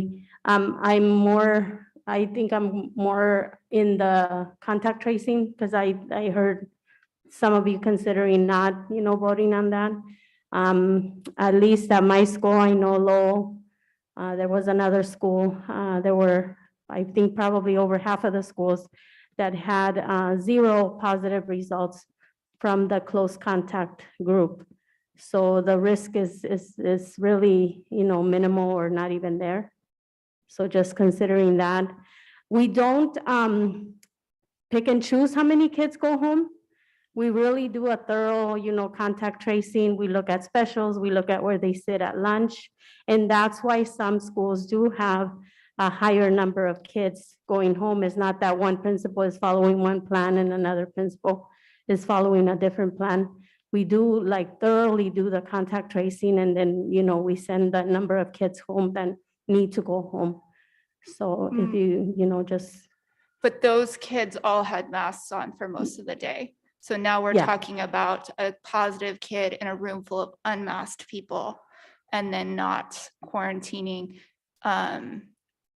anybody who was exposed to a positive kid unmasked. So that to me feels very different than when we were all masked. But I'm, again, CDC guidelines. Today, I'm not going to vote for anything that goes against the CDC guidelines.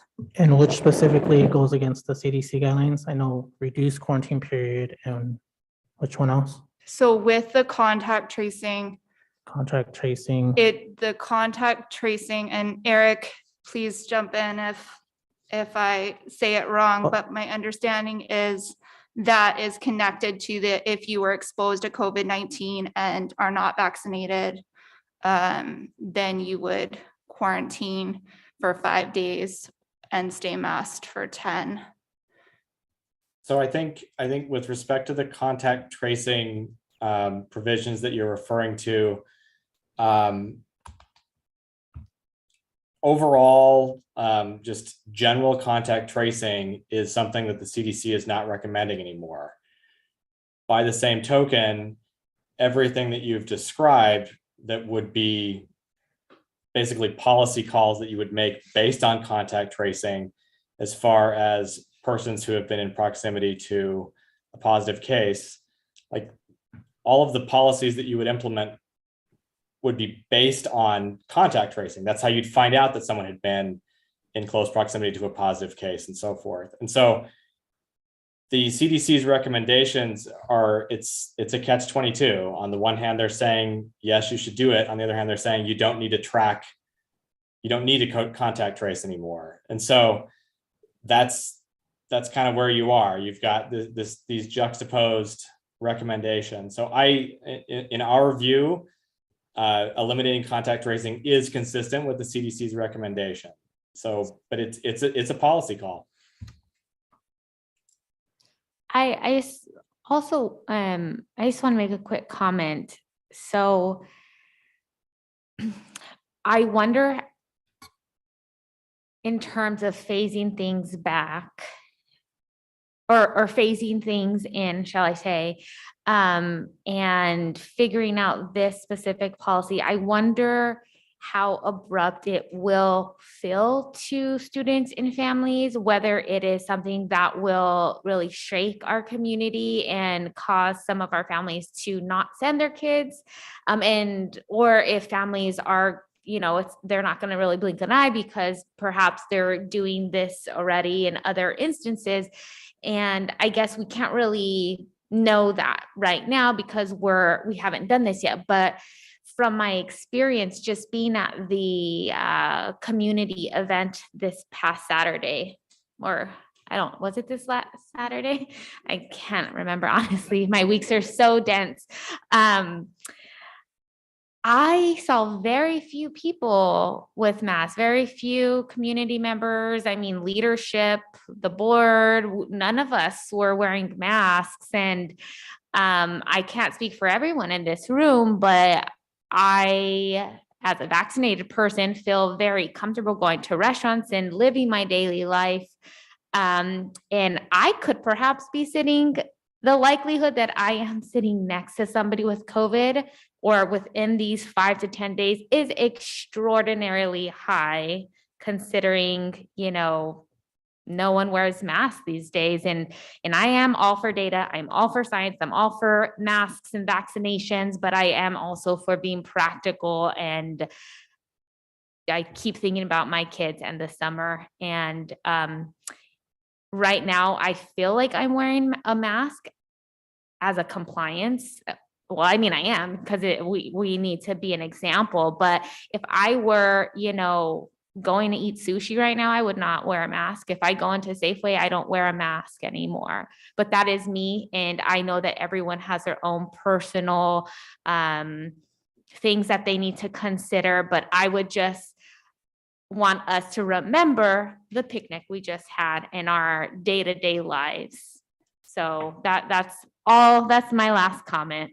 Dr. Diaz, if you don't mind, I would like to just speak as a mom who has a son at Emerson, and my initial reaction to all of this and pool testing being pulled. However, I'm very thankful that Principal Lodato, as I understand it, is planning to keep pool testing for now. And I greatly appreciate that. He explained why, and it follows research, and I appreciate that. So I do not wear a mask outside because CDC guidelines say that outdoors you're relatively safe. But I did consider pulling my son from school if all of these things plus pool testing happened at the same time.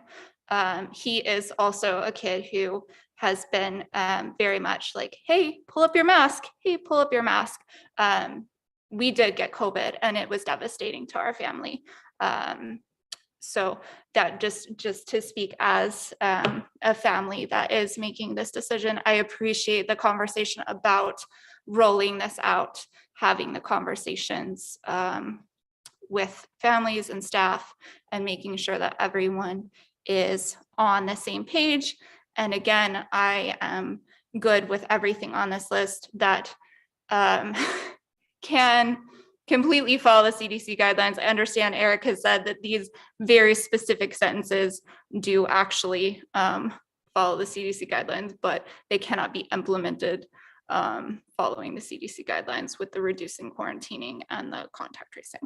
So Dr. Vink, would you support, as Mr. Quintana stated, going forward with the last 5, except with the exception of reducing the quarantine period until waiting till that last board meeting where we can hopefully get updated, and then this going into effect April 25th?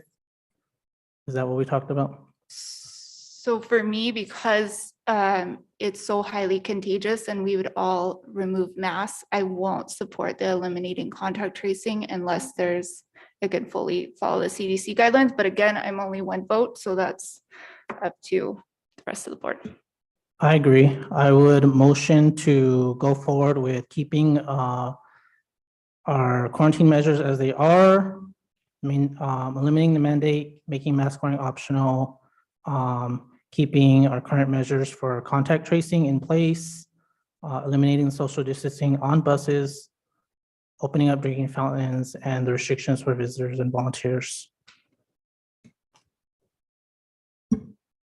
Thank you guys very much. I would like to also share what I'm in support of, and being the parent of teenagers who are constantly talking to their friends about what's going on at their jobs, at schools and everything. My youngest is nervous about testing coming up these next 2 weeks, this week and next week. And just making sure I have, brand new masks for him. Because he's always so weird about anybody touching his stuff, but I would be in alignment with Dr. Weeks's date of 4/25. That way we do get through Easter, but more importantly, we get through Easter without adding extra stress on the kids for a change. As far as the older kids that are more susceptible, I think, to the stress and anxiety that they've already been experiencing over the last few years about deciding which to be cool or to do what they want. And if they've got testing and everything going on, I'd rather we make the change after everything is kind of calmed down. I can remember testing being a stressed out time in my life when you had to be in that room with all the quietness. So it just, I was thinking the Monday after next Monday, but I'm most comfortable with Dr. Weeks's date of 4/25. That way we do have enough time to be clear on the changes that we are making, what resources we're basing that on, and what resources we are providing as far as masks and testing and things like that. But as well as what's going on at Grant Park, what's going on with ASU, just making sure everybody transitions into this change. So I'm in support of approving the plan with that date in mind. And a really clear conversation about what we are doing, what we're providing, and making sure our kids and students know that they can have these conversations with their parents and teachers and social workers about how they feel about wearing a mask or not wearing a mask. So President Trujillo, since I motioned for a vote for the plan without those two, keeping those two measures, but are you motioning to keep it as it is with the April 25th? I apologize. I didn't hear a motion. I didn't hear that. Yeah, so We need to make a motion. So we did motion, or we need to make one right now? I was hoping that Ms. Bueno would maybe want to share what she's in support of Yeah. or not supportive, but I was going to ask for just the clarification of the motion, like what is amended, and then to add the effective date in there. So Mr. Carrillo, would you mind just restating Thank you. as amended what the motion is? So as amended, I motion to eliminate the mandate and make mask wearing optional, maintaining our current contact tracing measures. Eliminating the social distancing on buses, opening up the drinking fountains, eliminating restrictions for visitors, and maintaining our quarantine period as it stands right now under our current safety mitigation plan until we get further update. And I'm fine with the April 25th date too. President Trujillo, I have a question of clarification for the, are we saying that it will only be rolled out on the 25th, or will it be up to the campuses to roll out by the 25th? I thought we were still having a discussion on that, so I didn't hear that in the explanation that we had right now. So I don't know. Okay, I am in favor of rolling it out by the 25th. Right, I remember that. Okay. What were you explaining, Dr. Weeks? By the 25th or effective on the 25th? So I just said the 25th. So I don't necessarily have a problem with by the 25th, leaving the flexibility up to principals. With all of the moving parts, though, I am aware that principals need clarity as well. And so having the plan developed communicated and the tools put in the hands of principals so that they can do their job. I don't have a problem with by the 25th. But the 25th is what I said as a date, as an executable date to provide that additional clarity. That was my intent. I think for just clarification, I would recommend that it's effective on the 25th because some of our families' kids go to different schools. So I don't want to continue to spread confusion on what the plan is. So that's what I would recommend is if we just have a hard starting on the 25th is when everybody just moves forward with the same plan. I think you're right, Ms. Bueno. This is kind of a lockstep time of year for us. I call it the downhill slide from January to June. And anytime we can provide hard dates and clarity for our family and our community, I think it's probably best. So I would recommend a hard date of the 25th. And does that provide the kind of clarity to you guys that you would need? You would know your executable date. Do you have input on that? Okay, so that would be my suggestion.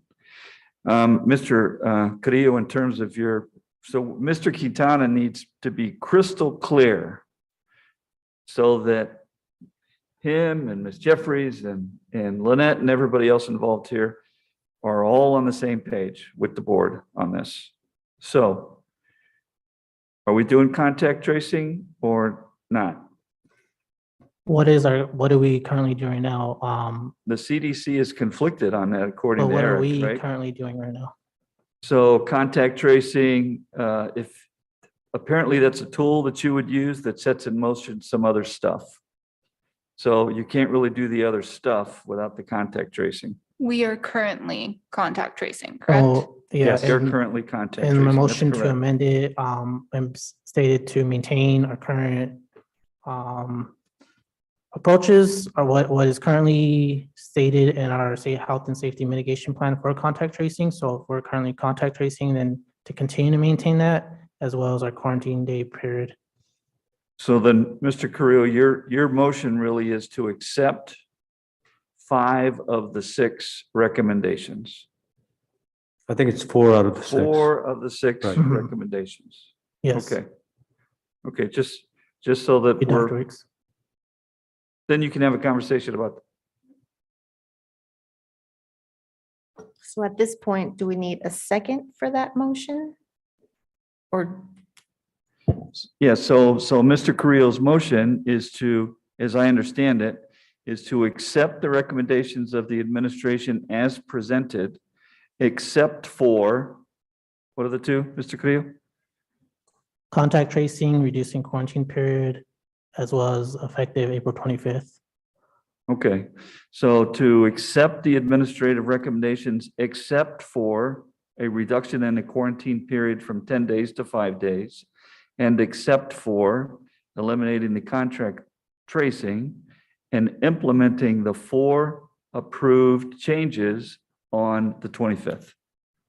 that's what I heard, and I would like to second that motion. Okay, you have a first and a second, you can have some more conversation, and then pretty soon you're going to want to call for the vote. Right. Is there any other discussion? With a first and a second. So to be clear, we will discuss item 1 and 3 at next board meeting. Is that what we're asking for as well? You could do that, Dr. Diaz. What you would do is you would ask for an agenda item for board reports and requests, or a future agenda item section of you would say, I want to bring an agenda item back on April 21st to receive and discuss and possibly make changes to the health and safety plan for these 2 items. You could do that. That'd be the cleanest way to do it. Okay, okay, that makes sense. Thank you for the clarification. Hearing no other discussion, Ms. Miriam, can we please have a roll call vote to approve the amended motion? Carmen Trujillo, Aye. Jessica Bueno, Aye. Reggie Carrillo, Aye. Alicia Vink, Aye. Eloy Diaz. I want to preface with, I do not support the 25th, but I want to be a team player, so I. Thank you very much. With that, the motion passes, and I'm making a Thank you. note for our board agenda items. Thank Yes, you, Mr. Governing King. Board. I do want to thank also, just to reiterate, thank Linda, Lynette, Dirk, Sylvia, and the folks who were very helpful today. And also thank you, Eric, for being involved today and helping us out. So thank you. Thank you, Eric. Thanks for having me, and we'll follow up with you on those items we discussed as well. Wonderful. Thank you. Thank you.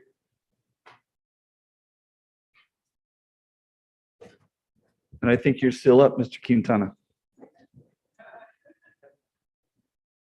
Yes. Thank you, Dr. Weeks, for the reminder. The second item is related to a plan for master teacher and associate teacher program that Dr. Deborah Gonzalez and Dr. Diaz, Dr. Vic Diaz are going to be discussing.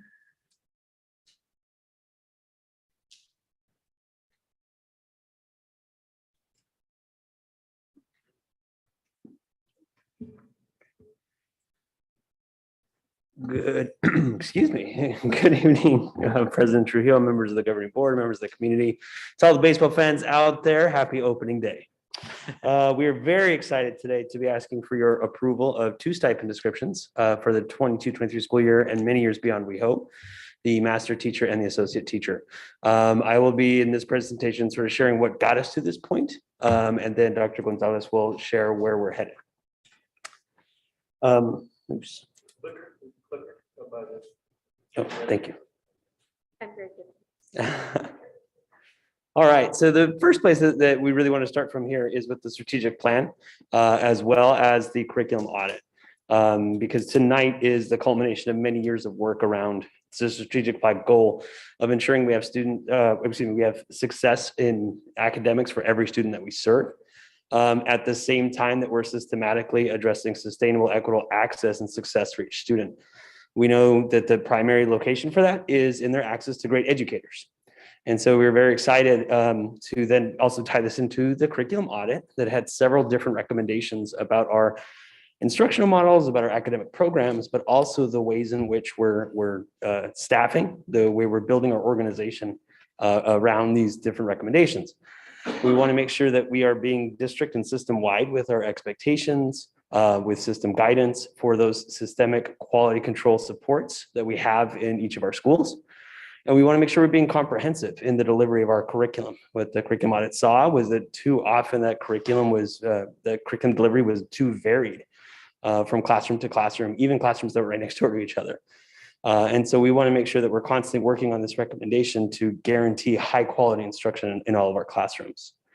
A couple of the recommendations from the curriculum audit that are important here are developing and implementing expectations that we use data to inform decisions. We have several different structures that currently do that. You know, we have our collaborative team meetings that we have at schools as well as at the district. We use those to find ways to make sure we're making improvements in student achievement. And we're looking to take that to the next level with these 2 stipends, these 2 positions. And then last but not least, that we're using this recommendation that was about job descriptions and organizational charts to make sure we have clarity of functional relationships. And so we're excited to bring together these 2 stipend descriptions then that really scratch the organization development itch, if you will, in making sure that we're being very clear about positions in our schools and what they're meant to do, at the same time that we're meeting the academic needs of our students and the academic supports that our teachers also need. And so as we think about that, the objectives of today's presentation are to understand, 1, how staffing is developed and how that supports pupil-teacher ratios. 2, how then innovative staffing models can improve student achievement as well as teacher morale. And then the third bullet here is to understand the plan for program evaluation and the logic of using a collaborative teaching and flexible grouping strategy in our schools. So relative to that first objective of how staffing is developed, I wanted to just take a moment to show you how we do this. So at about January of every year, we predict enrollment for the next school year. And it's pretty simple. We just say if there's 31 kindergartners at Lowell, next year there's going to be 31 first graders at Lowell. 39 second graders at Bethune will turn into 39 third graders at Bethune, and 38 seventh graders at Emerson will turn into 38 eighth graders. These are actual numbers of general education student enrollment in the schools right now. And so once we have those enrollment predictions, we then fit them within our pupil teacher ratios to start to group students. So in kindergarten for first grade, the board for a few years has approved a 24-to-1 ratio, where at 10% plus 1, we consider the class to be too big. At 90% minus 1, we consider the class to be too small. So that first classroom, that first teacher in kindergarten would be anywhere from 0 to 27 students. As soon as you get more than 27 students, that becomes too big for one classroom. But we would add a second classroom at the 45th student, a third classroom at the 62nd. A few years ago, I gave a presentation to the board that showed, that gap between 27 students and 45 students is pretty wide. So what do you do in those gaps? It's just as significant as we start to think about the 26-to-1 ratio, the 30-to-1 ratio. So as we take a look at these 3 actual student groups, they demonstrate very well a phenomenon that's happening at all schools other than 3, and at all grade levels up and down our schools, where our kids just simply don't fit into nice packages in terms of these PTRs. And so where you have 31 first graders at Lowell, they fit in between that range of 1 teacher and 2 teachers. 39 third graders at Bethune fit in the range between 1 and 2. And then those 38 students at 8th graders at Emerson also fit in between that range of 1 to 2. So it leaves us with quite the conundrum as we think about staffing our schools. What do you do with these 38 students? How do you support them academically? Also, though, in a way that supports the overall organization function of the schools. And so it was with this in mind that we have spent the last several months in developing these new roles of master teachers and associate teachers. I think it's important to say it doesn't come from a purely operational place. It wasn't like, well, what do we do with these tweeners? It really comes from an academic place. But we've arrived at a solution, again, that really brings these 2 pieces of our organization together in a way that makes us leaders in innovation and positions us to do much better for our students and much better for our teachers in the upcoming school year. So I'll turn over to Dr. Gonzalez to share more about that. Thank you, Dr. Diaz. Madam President, members of the board, our audience and cabinet members, our response to the PTR challenge is really grounded in a theory of action around collective teacher efficacy. And what we mean by that is that when a teacher has to work alone to do all of the lesson planning, all of the data analysis, all of the understanding of what it takes to move a group of students, it becomes very isolating and it can be very frustrating. So we're working on an innovative staffing model that is designed to create more collaborative teacher teams that are supported by a master teacher and potentially an associate teacher. And as you saw in the job descriptions, the master teacher is a high-level teacher who has demonstrated skill in working with groups of adults to provide team collaboration, support.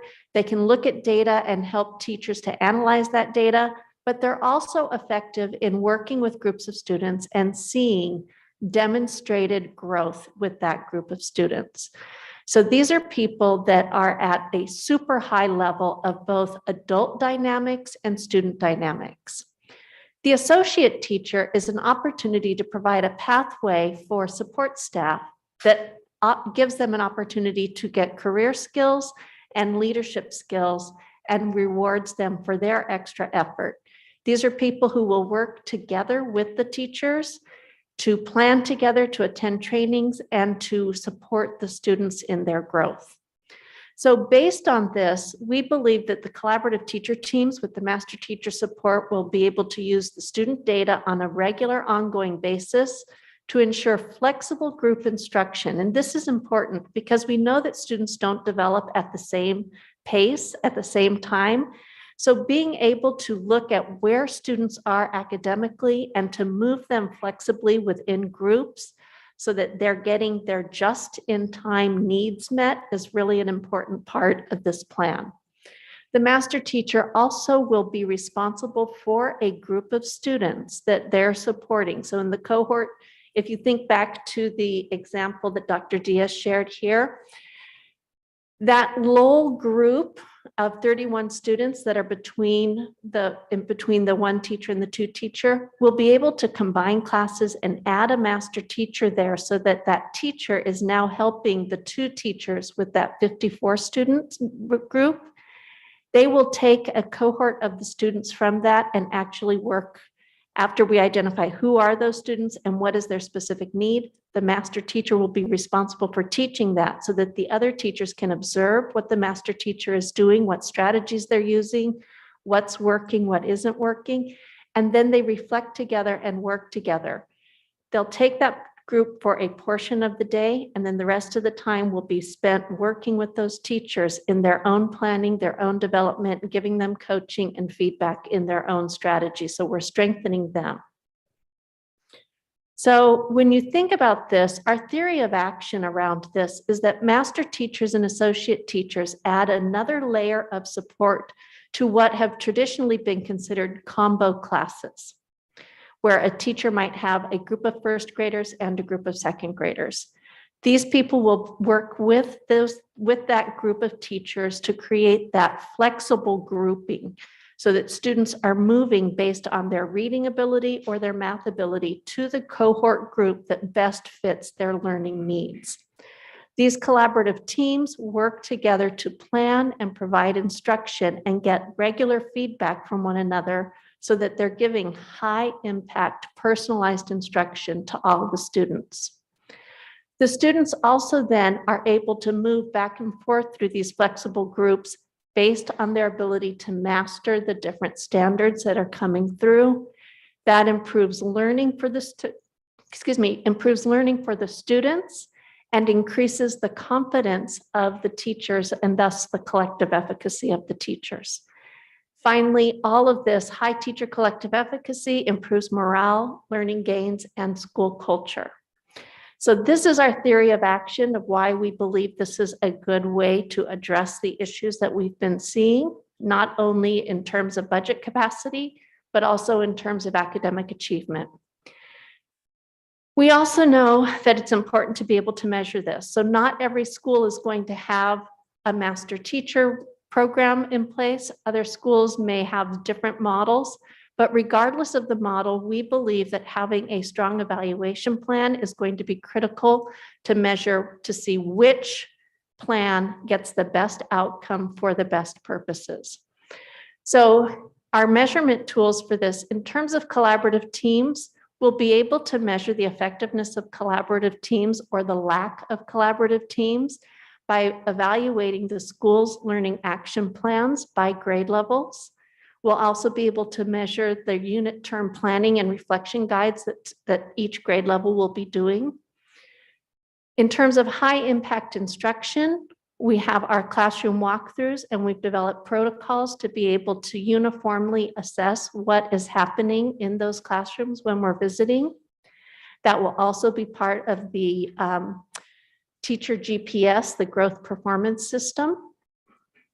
We can also collect grade level data on the common formative and unit term assessments that we will do, data on learning for each of the different students in those priority standards that are identified. We'll also be able to collect and monitor data on the number of students that need tier 1 or tier 2 interventions, and we'll be able to track student attendance and classroom and grade level data. So we're able to gather all of these data and track over the district, what are the trends that are emerging, and where do we see the kinds of outputs that we expect to see. For improved learning and student growth, we can measure that not only on the district assessments that are outlined in our district assessment plan, we can also look at that in terms of school letter grades and the report card data. So do we see congruence between the scores that students are getting when they get their report cards that are sent home to what we see in terms of the outputs on these different measurements.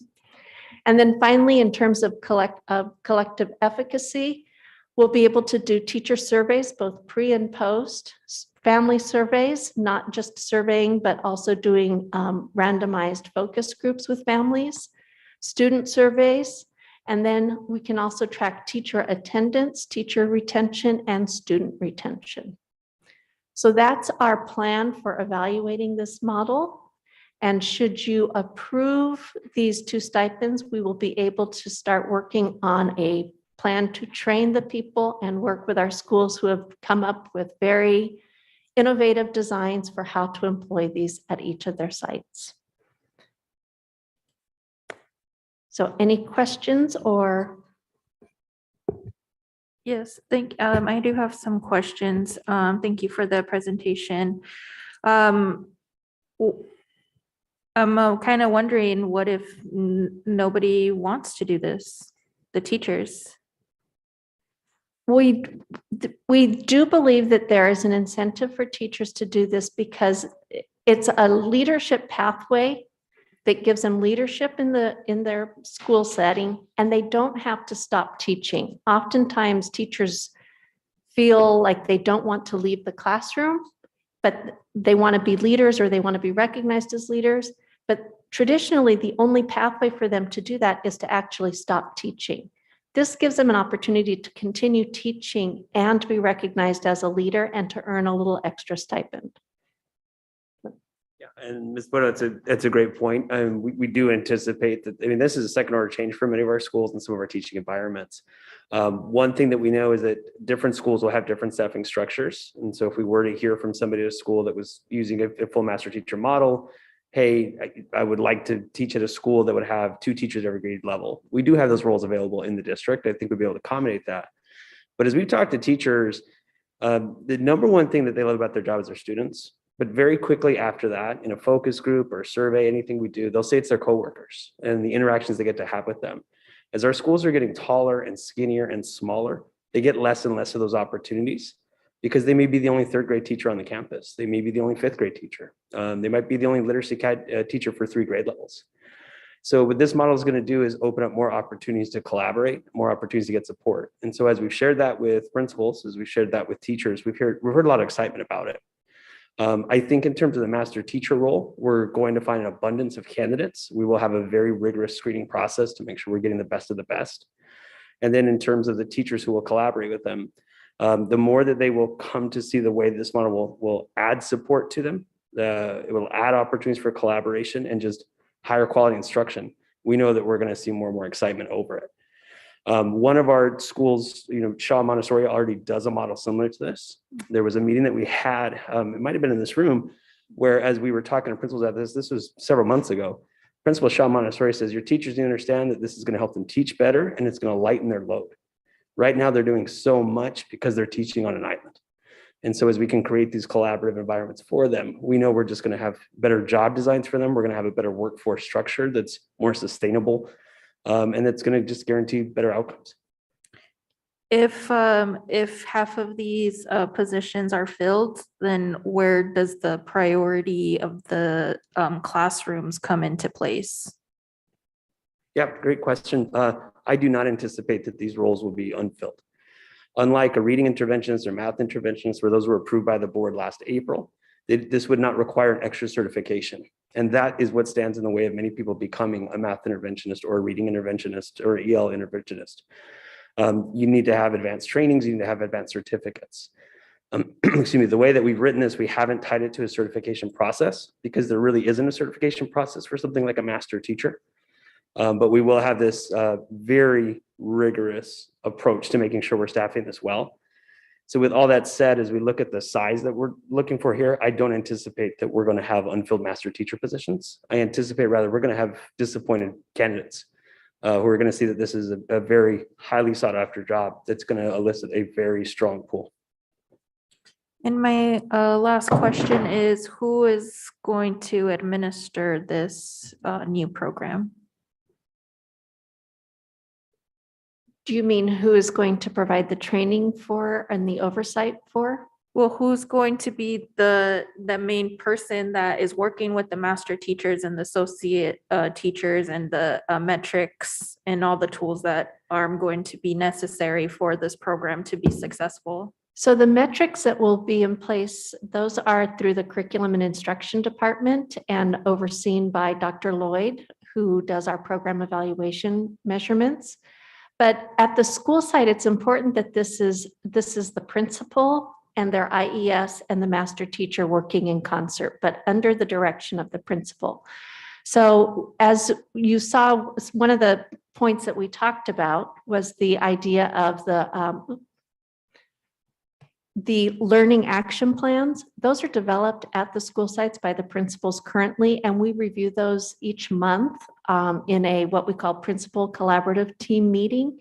So that's part of where we begin looking at that data. So many of these pieces that you see are already in existence, but we haven't coalesced it around this notion of what does it look like when we put this in place and compare it against models and against grade levels. So that data will all be available. It's already available. We're just putting it into a managed plan so that we can assess what the impact is when we institute a model like this across the district. Thank you. Absolutely. And then on the associate teacher side, because as we've talked about this, a lot of the attention is on the master teacher, and it's very exciting. But the associate teacher is something that gets me very enthusiastic. Today, I was at a conference with the School Personnel Administrator Association with ASPA. I had a chance to have a cup of coffee with Bruce Duplany. He runs the certification unit at ADE. As I started explaining this to him, he said, stop right there. We need to make a longer meeting. We're working on an associate teacher certification program. It will be a stepping stone to creating a grow your own teacher certification program for school districts. And so this is really going to be a stepping stone into a very innovative path for us. So whereas the master teacher role, it's really going to be supported through the curriculum instruction department, human resources will take a very keen interest in the associate teacher roles and in supporting those as we're growing leaders and we're growing future educators in our district, and as we're collaborating with the university partners that are also very enthusiastic about this program. I have a few questions and comments. So I'm very excited that the district is implementing this. This is something that I've been advocating for a while now. I have had the opportunity to visit several schools across the valley who implement this and implement it well. And it's very exciting to see this in action. And I can tell you just by going into these classrooms where they are implementing team teaching, the kids and the way it's facilitated, it's much more engaging. And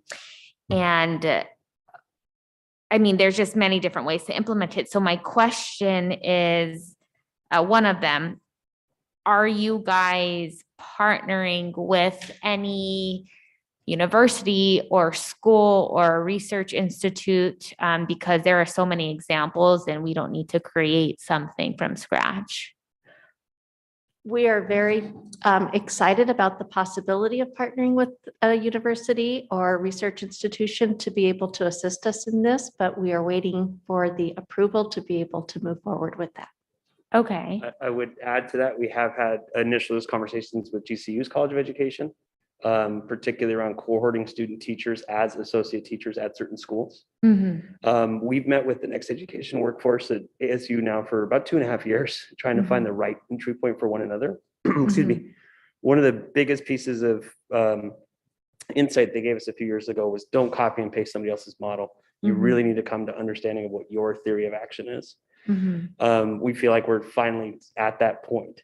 Yep. We were very excited then the other day when Makisa said through the next version of their grant that we may have with them, they would have the funding to send several leaders to the Next Generation Education Workforce Conference. And so that will give us a leg up also in leveraging that type of partnership. They worked very closely with Public Impact through Opportunity Culture. We were the first school district in Arizona to implement Opportunity Culture. And so there's a lot of different partners who at the university level started coalescing with this. We've also started to meet with a couple alternative certification programs that do currently unpaid internships. So there's one that's called Classrooms with a K, for instance. Through this associate teacher model, we may be able to make that a paid internship.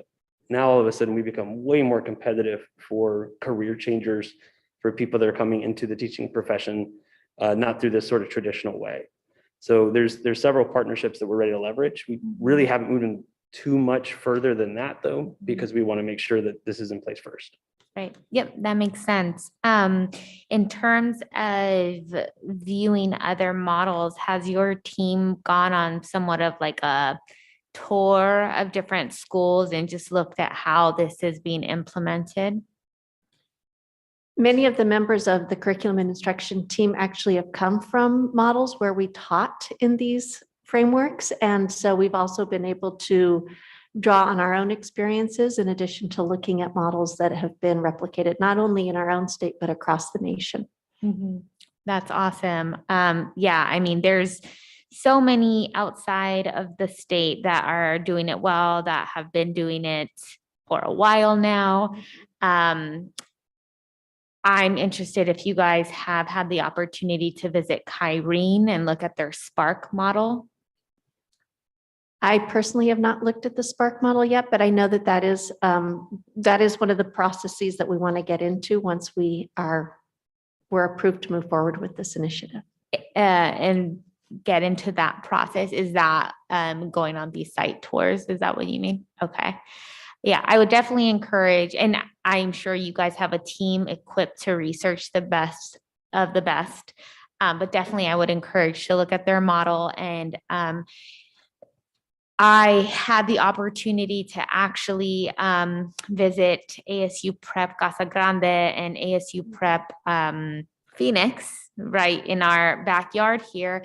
And that would be an interesting place to visit as well. So what I saw is they do a lot of cross-content collaboration, and they have the opportunity to build up since they are a K-12.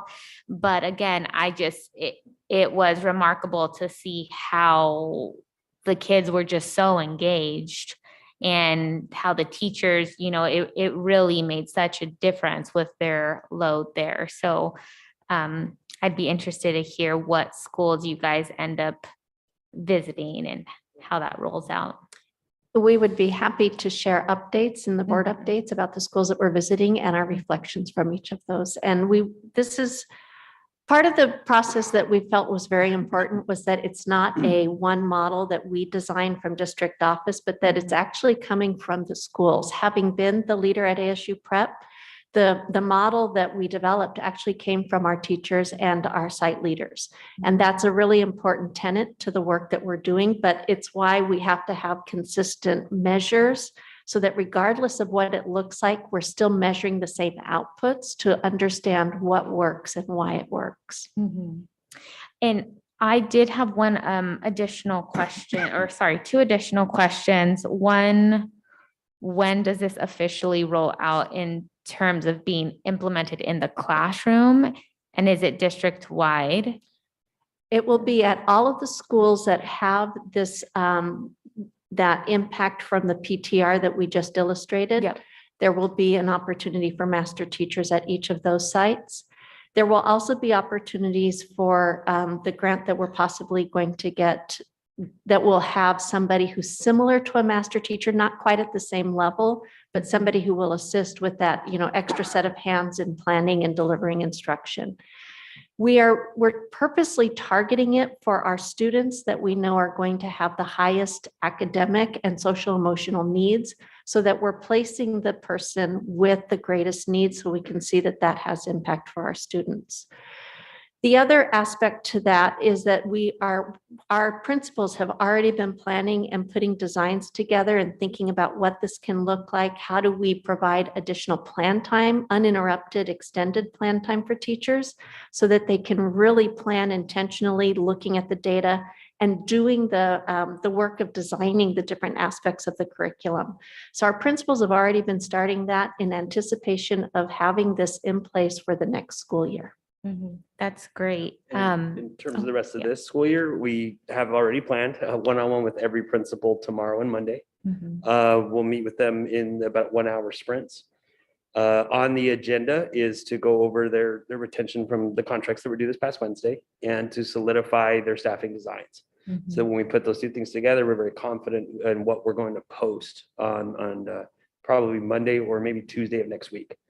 And so you would expect to see those posted very quickly if approved tonight, because we need to get those roles filled ASAP. Again, we know they're going to be very competitive, very sought after. And we want to put those things in place before the last days of school so that those folks can be invited to different summer trainings. to make sure that they're getting the training that they need to start implementing this from the first days of school. Wonderful. That's great to hear. With your background in technology and just implementing those hybrid models, has there been any thought to how we can leverage our hybrid school or just the technology that we have in general to give students access to teachers or classes that are not available at other campuses? Because a kid who goes to one school shouldn't be limited in a gifted class, for Right. instance, if just by location. Right. And we do believe that iAcademy provides an amazing opportunity for us to provide that. We've talked this year about, rather than having one school that offers algebra, for instance, how do we leverage our iAcademy to provide a great algebra program that any student can access? And they don't have to wait until 8th grade. If they're ready for algebra by 7th grade, let's get them in there early. Coding is something that we've talked about, and it's difficult to put that into a schedule that's already very packed with a lot of demands.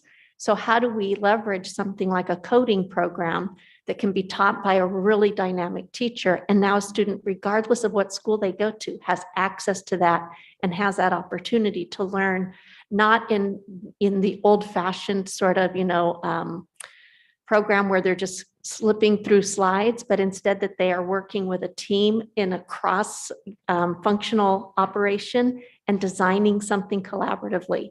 There's so many opportunities that the technology will be able to provide, and that I think we've got a great foothold with our iAcademy that will be able to provide that. But those are the next iterations beyond. Perfect. Thank you so much. That's exciting. I think so too. Thank you, Dr. Diaz. I love that last idea of collaboration. I had the opportunity to submit a few questions ahead of time, and I appreciate you responding in a board update. I love this plan, and especially the way that it's laid out so I can see your theory of action, your evaluation plan. I appreciate all of that very, very much. My question is, can you tell me from a student's standpoint a little bit about, give me a couple hours in their day, who is going to be in their classroom? What are they going to see? So a student still has their homeroom teacher, if you will, and that's the teacher that builds community with them and helps to set the tone for what's going to happen. In the model that I've been sharing with some of our principals in this, there's a lot of opportunity in that to have students set goals, and students track their own progress over time. So a student will start on Monday by being able to look back at what they did last week and what the objectives were, and to be able to say, I am really good at X, and they write down what they're good at. And then they say, this week, I know we're going to be learning Y. I'm going to do X to meet my objective for learning how to do Y. So they're setting goals for themselves right away and being able to have something tangible that they're working toward. That part of that is, that's the group setting, if you will. After that, students, let's say we're going to reading. So now my students have been grouped in reading because when I met intentionally for my 90 minutes or however many minutes we're able to finesse, when I've met with my team, we've identified that this group of students needs a lot of help on phonemic awareness, and they're going to be at this center to start. And this group, they're independent and they're ready for this. So we're going to give them this, and here's the activity they're going to have to complete in this number of days or this number of hours. Here's the other group that really needs one-on-one attention. But by doing that rotation, students all get different examples of that, but they always connect back to a teacher, whether it's my associate teacher, the classroom teacher, or the master teacher providing instruction for them. For my group of students that we've identified are high need for whatever reason, the master teacher will be able to pull them and teach them as a unit. And now the other teachers that are part of this collaborative team are going to be able to watch what he or she does in terms of strategy, in terms of conversation, in terms of the questions that they ask. And then afterward, during that plan time, they have opportunity to talk to the master teacher. Why did you do that? I noticed that when Alicia did this, you did this. Tell me more about why you did that or what you were thinking. How do I do that? When I'm teaching, will you watch me and give me feedback so I can try that strategy as well?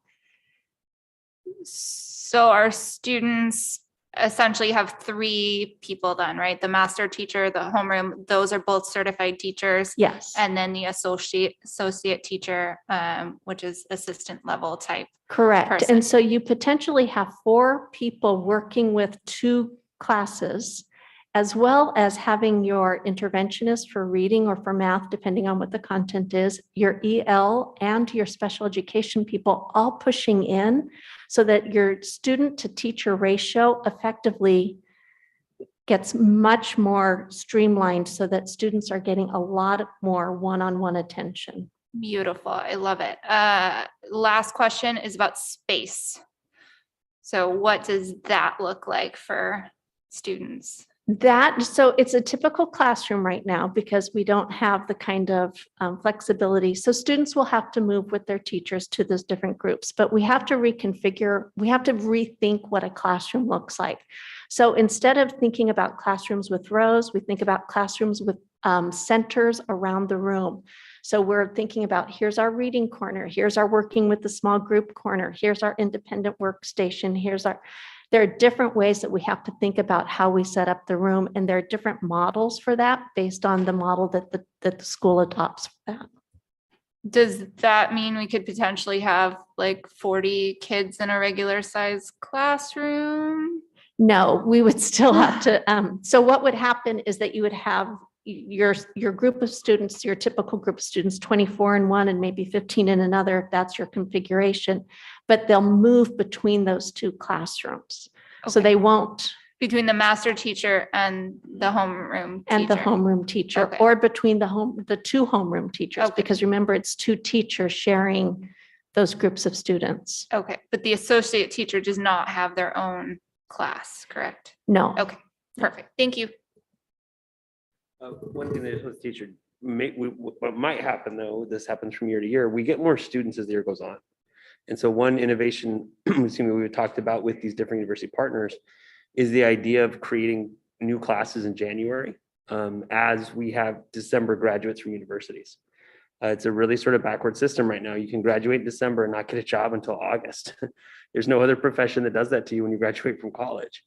And oftentimes if you do get a job in January, it's because somebody quit and now you're thrown into like a very high needs crisis situation. What a better model it would be to say, you've got to know these kids all year, you're ready to go big leagues. And you're ready in January to become a lead teacher as you're fully certified and fully appropriately certified. That would also now potentially create more release time for a master teacher or an interventionist to do more high level tier 2 and tier 3 work, as you're adding strength to the teacher corps at the exact moment that the kids need it in that sprint to state testing, and then staying focused beyond state testing for the end of the year, preparing for the next grade level. Have you guys, I'm sure you have heard of it, I can't remember what it's officially called, but the new pilot that ADE is implementing with NAU. Are you guys watching that? And okay. Yeah. I love these initiatives because they're the perfect nexus between human capital, academics, and operations. And so I think in 2 different perspectives we have. Like I said, today I just happened to be at the conference, and that was one of the sessions that we went to, was really looking at what that model looks like.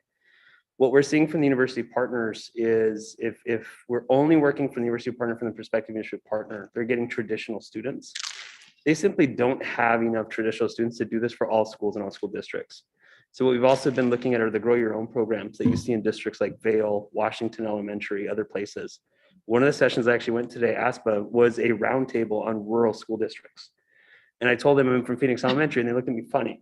But then I told them how many students we have and how few schools we have. I had it backwards. How few students we have, how many schools we have. And that we need to start designing our schools in a way that's using technology and human capital in really innovative ways. And so as we've started to do that, they did share in that session too, the different certification programs they're using with satellite campuses and distance learning technology. We've got universities in our backyard. And so as we think about the opportunities that will open up for folks that are coming through these associate teacher roles, we're going to thicken those pipelines and those pathways in just really beautiful, innovative ways. Another aspect of this that we're excited about, when I came in, I challenged the principals and our team to say, we have to be our own best researchers. And in order for us to do that, we all have to know, we have to be clear about what our theory of action is and how we evaluate our progress. But it can't always be my theory of action. Everybody has to come up with their own design and thinking about what matters to them. But this is an opportunity for us to let our teachers identify challenges and adopt their own plans for action research to solve those challenges. And imagine now we also, and you're going to get to see this very soon when you get to meet with our Student Advisory Council that Dr. Weeks heads up and that Dr. Ailshire has set up. Our students become action researchers who are asking the questions and putting this together. The more we look at these kinds of innovations and the more we model what this practice looks like as an institution, we become an innovation hub in the city and in the state for solving some of the challenges that we face in education. So that's another aspect that we're very excited about. And again, that's where university partners can help us because they help them to get our teachers and our students published in research journals for the work that they're doing. That's wonderful. And with that is their thought on who the teacher, I mean, I'm sure there's thought on who the teacher associates are, but are we looking at our parent population, people who are, okay. Wonderful. Yes, we're actually working very closely both with All in Education. Good. Yeah, Yeah. so looking at different opportunities through that and through our Family Engagement Center, looking at ways that we help support our families to get their certifications so that, or they're passing their assessments so that they can be considered instructional assistants, and then working with them to get them into these different roles so that they can become our next generation of teachers. And they're the people who live in our neighborhoods and who understand our communities and our students best. Wonderful. Yeah, the way we wrote the stipend is that your pathway to becoming a teacher can be as long as you need it to be. Because one of the limitations of many of these programs is they're post-baccalaureate, a baccalaureate. You have to have a bachelor's. That doesn't work for many. Or that you're enrolled in a program already. Well, if you have barriers to higher education, how are you going to be enrolled in the program? Even to become an instructional assistant, you need 60 credit hours or to pass the paraprofessional test. And so when we wrote this job description, we wrote it very much in mind to sort of keep broad those minimum requirements so that we can take anybody in just about any part of their educational journey in order to put them in a role like this and give them the compensation they would need and the partnerships they would need to have confidence in themselves and have the resources to enroll themselves in institutions of higher education and work towards those programs. So whereas a lot of these grow your own programs are 12 weeks or 1 year, I think we're going to have associate teachers who might take a 6 or 7 year journey into the classroom. Like Confucius says, doesn't matter how fast you go, as long as you don't stop. And what a wonderful model to give to our students. Well, I am extremely excited to see that, see how it rolls out, and to see how we communicate to our families. This is, yeah, definitely near and dear to my heart as I see my mom currently trying to get into the classroom in Tucson, but that's been her dream. And she just is so afraid to take the teaching exam, even though she got her bachelor's. She's afraid of it. I'm like, Mom, you got to do it. So I am very passionate about that role.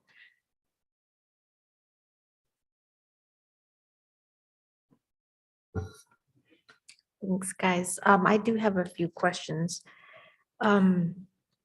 Firstly, I would love another reminder about our district's interpretation of high needs, because my interpretation of it is going to be very different. So if you could clarify that for me, because immediately I think of our exceptional students or our gifted students that have additional, but I want to understand our perspective. You're absolutely right. High needs is a range of things. And that's why we're not going to say high academic needs. It's whatever your need is. And so as we look at groups of students in the schools, in some cases, it is our exceptional education students who are having the biggest struggle. We need to be able to mediate that immediately and figure out how to address that. In other cases, it's our English learners. So how do we address that? In some cases, it's the overlap. It's the students who are duly identified.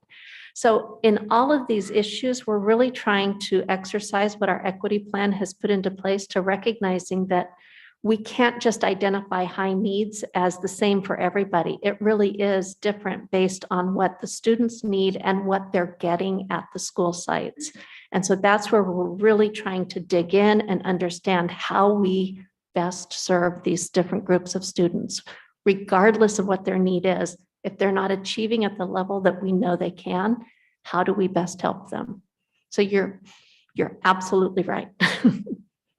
It broadens it and it makes it a little more. Well, it helps me understand better, that's for sure. So thank you very much for the clarification, because I thought I was wrong, assuming that. So was this like a planning committee thing, or was this something that grew just from the strategic goal that this was on? I just wonder if that came more from administration or if this was one of those action team items. This is something that the curriculum department has been working on. It's come out of a variety of different places. So obviously it's coming from the staffing initiatives that are coming out, but it's also very tightly woven into the teacher GPS, the new teacher growth professional, GPS, the professional growth plans for teachers, and thinking about the way that we help to monitor the teachers' growth. And it's also come from just listening to teachers and talking about in a tall, skinny school, what we call tall, skinny, which means one teacher, one grade level, that they're feeling isolated. And when Dr. Diaz and the Human Resources Department did the focus groups earlier this year with the teachers, that overwhelming cry for, I want to work more closely with my colleagues and I want to be able to develop with my colleagues, really began to drive the way that we started thinking about this again and bringing this into a model that we could. And I think everything is converged at the right moment for us to be able to do this and to find new pathways. One of my passions is that you don't have to leave the classroom to be a leader in our district, because too often our best teachers leave because they don't have another way to be a leader. And we don't want to take those best people away from our students. So this is a way that we can be able to continue to build those pathways for all of our teachers to experience that. That's really refreshing to hear. And in relationship to our equity plan, what more could you tell me about that? I guess not gap, but that relationship with our equity plan. What does that look like? Is our hiring different? Is just, I guess, really what does that part look like? I can't speak to the hiring aspect of it, although I will say that I know that we're building more models that give people pathways to demonstrate what they know, as opposed to just going through what's on paper, but instead let's see what you can actually present and do. But in terms of the equity plan, one of the equity plan goals is that we have written curriculum. And so Ms. Nikolic has been working tremendously with her curriculum alignment specialists to come up with a really thoughtful curriculum design plan that's going to, instead of working on teaching programs, we're really trying to flip the script so that we're teaching students. And we're teaching students with clear expectations of what the standard is. It goes back to the example I was giving to Dr. Vink, where the student is becoming more of a true owner of their learning, and they're setting their own goals and being able to see their own progress. So they're not looking to the teacher to say, did I get it or didn't I get it? They know very clearly, I'm getting it, and this is how I can show that. So the work that Ms. Nikolic has been doing, not only in the growth performance system, but also in the design of the curriculum framework, is really designed to help every student realize success and to make sure that the kinds of experiences that they get are across the district are at the same caliber of excellence. So it's with the kids that it really partners with our equity plan as far as bringing them into the equation and And making with it- our teachers as Yeah. well, because honestly, if you don't have the ability to collaborate with others, you get stunted. Yeah. And so to be able to have a team that you can collaborate with and to have somebody by your side who's coaching you and helping to give you guidance to be stronger. Our principals do a phenomenal job of trying to get into classrooms and to being able to do that. But it's one person with all of the groups of teachers that they work with. This is somebody who's assigned to a group of teachers and works with those teachers in an intensive fashion. And then once we've got capacity there, you can start to, it's like remember those old commercials? She tried it and then she did it and she told someone and she told someone. It's the same model. It grows like a Fibonacci sequence in terms of the way that it continues to expand. Agreed. Well, I'm really pleased to hear about the somewhat mentorship example. At least that's what it looks like in my head. So I'm excited to see how this turns out and for more student involvement. Thank you both very much. Thank you. I would just like to motion to approve the stipend descriptions for master teacher and associate teacher. Thank you. Do we have a second? Reggie Carrillo, second. Thank you very much. May we please have a roll call vote, Ms. Miriam? Carmen Trujillo, Aye. Jessica Bueno, Aye. Reggie Carrillo, Aye. Alicia Vink, Aye. Laura Diaz. Aye. Thank you very much. With that, the motion passes and we can move on.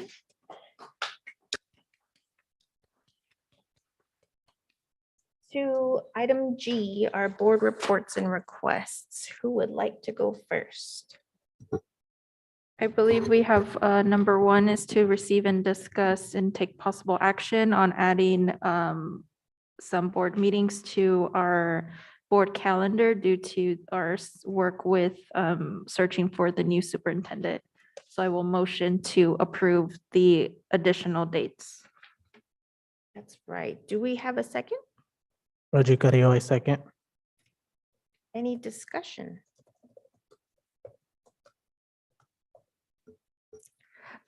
Hearing none, Ms. Miriam, can we please have a roll call vote to approve the dates as presented? Carmen Trujillo, Aye. Jessica Bueno, Aye. Reggie Carrillo, Aye. Alicia Vink, Aye. Laura Diaz. Wonderful. With that, the motion does pass. And we can move on to item 2, our out-of-state travel. Do we have a motion to approve that item as presented? Jessica Bueno, so moved. Thank you. Reggie Carrillo, I second. Thank you very much. Do we have any discussion?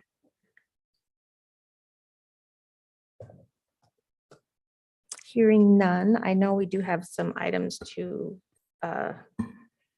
select and give you some information on that, so we'll get that over to you, Miss Miriam.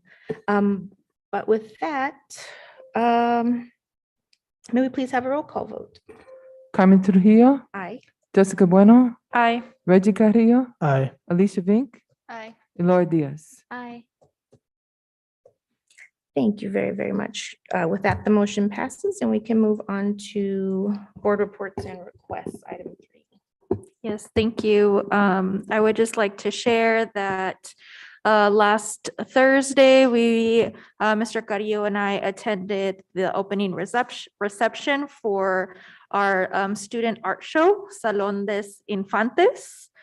We had the opportunity to select an art piece, and you could see on the screen near the art nearest to us is by Tamia Miller. She is an 8th grade at Bethune, and I just wanted to acknowledge and recognize her talent. And around the room, we also do have some other pieces that have won awards, and I just wanted to give that special recognition to our students.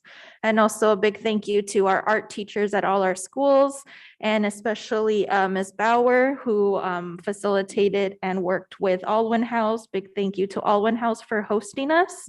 And it was a great show, and I'm just really proud and excited for our students.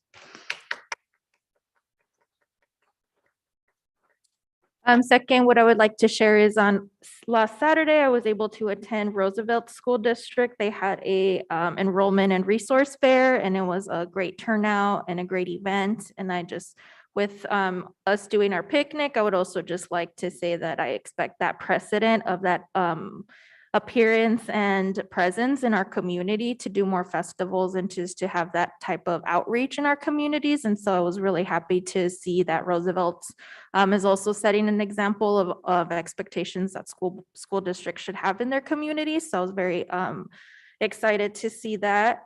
And then next, I would like to also just share with the public that next week we have our board retreat, and we will be working on a couple of things for us to strengthen our collaborative methods as a board, and also just talk about, what our vision is for the school district, and with us hiring a new superintendent here shortly. So that's on Tuesday, April 12th, from about 9 to 5 at one of our buildings, one of our facilities. So it's open to the public. Just wanted to share that. And then lastly, as a board report, I did want to just thank our community for keeping us safe during these last couple of years. I think now we're at the point where our real responsibility to take care of one and each other is going to come into play. And when we talk about accountability, I do expect our community to be responsive of taking that responsibility to keep one another safe. So if you are sick, please wear a mask and, to help limit that exposure. So I just want to remind everybody to stay safe out there and to stay plugged into the type of resources that we will be providing in terms of vaccination and other testing methods. So I just want to say thank you to the community. And then I do have a request for a board update from HR. If I could receive just overall all our campuses, what the job listing openings look like for each campus. So thank you. I have a board agenda item request. And it actually, before I officially request it, I just wanted to check in with Dr. Vink. Are you wanting more discussion on the quarantine timeframe and contact tracing? Or is your expectation that once the CDC, we just follow what the CDC says in terms of how they've laid it out? Because if we want more discussion, I want that to be an agenda item.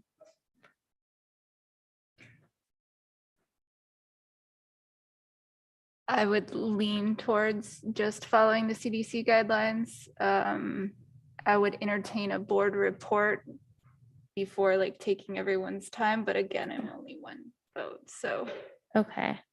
I would have loved if Dr. Moran had been here to answer some of those questions though. So, I would entertain that information. Okay. I think if we could just get a board report then on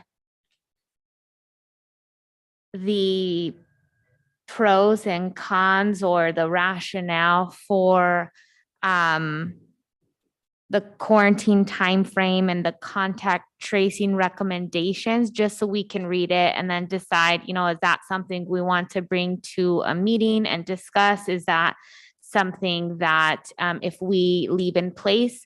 I guess my biggest question there is, if we leave it in place as is it going to cause an undue burden to our schools and to our teachers? Because if that's the case, we really do need to discuss that and make a practical policy change.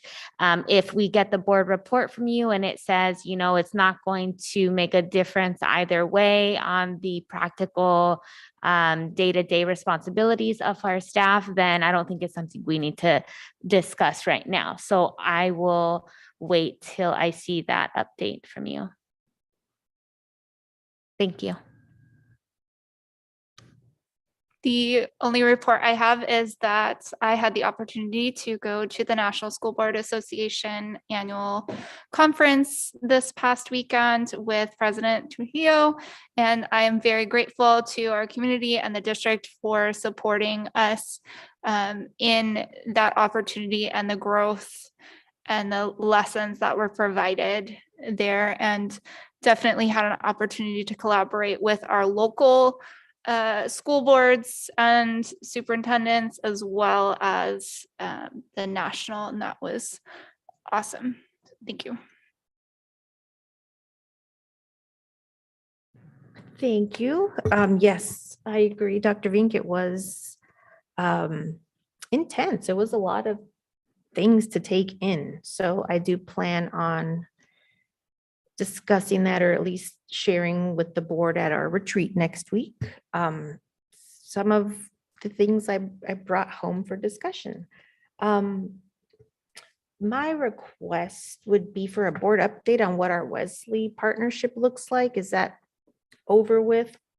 And are they in agreement? Just so we can know if we're still in a partnership and planning on anything with them.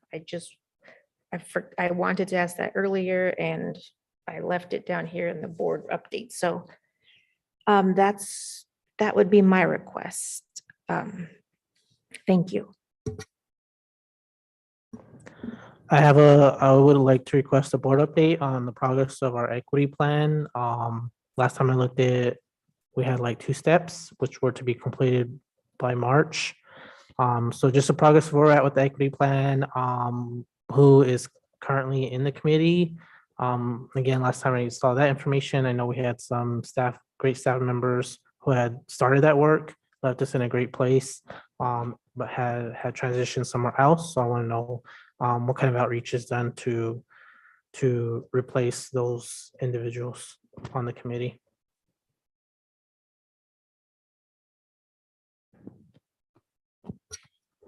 I apologize, President Trujillo. I have one more request. I would like to receive more information on the preschool tuition scale. I don't know if I use the correct terminology for Shaw, whether or not that's being implemented. Thank you. No apologies necessary. Thank you very much for the great question. Any further items? Okay. Hearing none, we can move on to future agenda items. Any of those to record?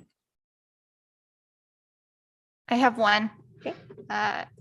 Receive, discuss, and take possible action to adopt our enrollment policies to more equitably admit kindergarten students.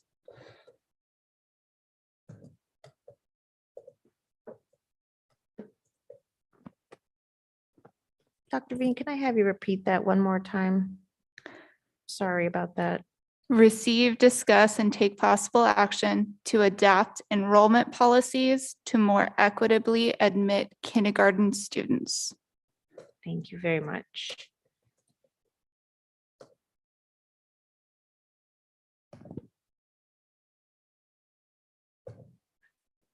Okay.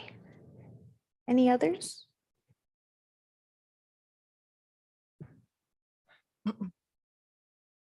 All right. With that, we can move to adjournment. Do we have a motion to adjourn our meeting this evening? Jessica Bueno, so moved. Thank you. Alicia Vink, second. Thank you very much. Ms. Mary, may we please have a roll call vote to adjourn our meeting? Carmen Trujillo, Aye. Jessica Bueno, Aye. Reggie Carrillo, Aye. Alicia Vink, Aye. Laura Diaz. Aye. Thank you very much. With that, the motion passes and we will adjourn at 9:13. As stated earlier, we do have some responsibilities for the board coming up. So we do have a special meeting on Tuesday, the 12th for our board retreat. And then again on Thursday, the 14th for an executive session regarding our search. So in accordance with that accessibility the public is definitely welcome to witness the board conduct business. And then after that, our next governing board meeting is April the 21st, which will be in person and via YouTube live stream. So with that said, everyone have a good night.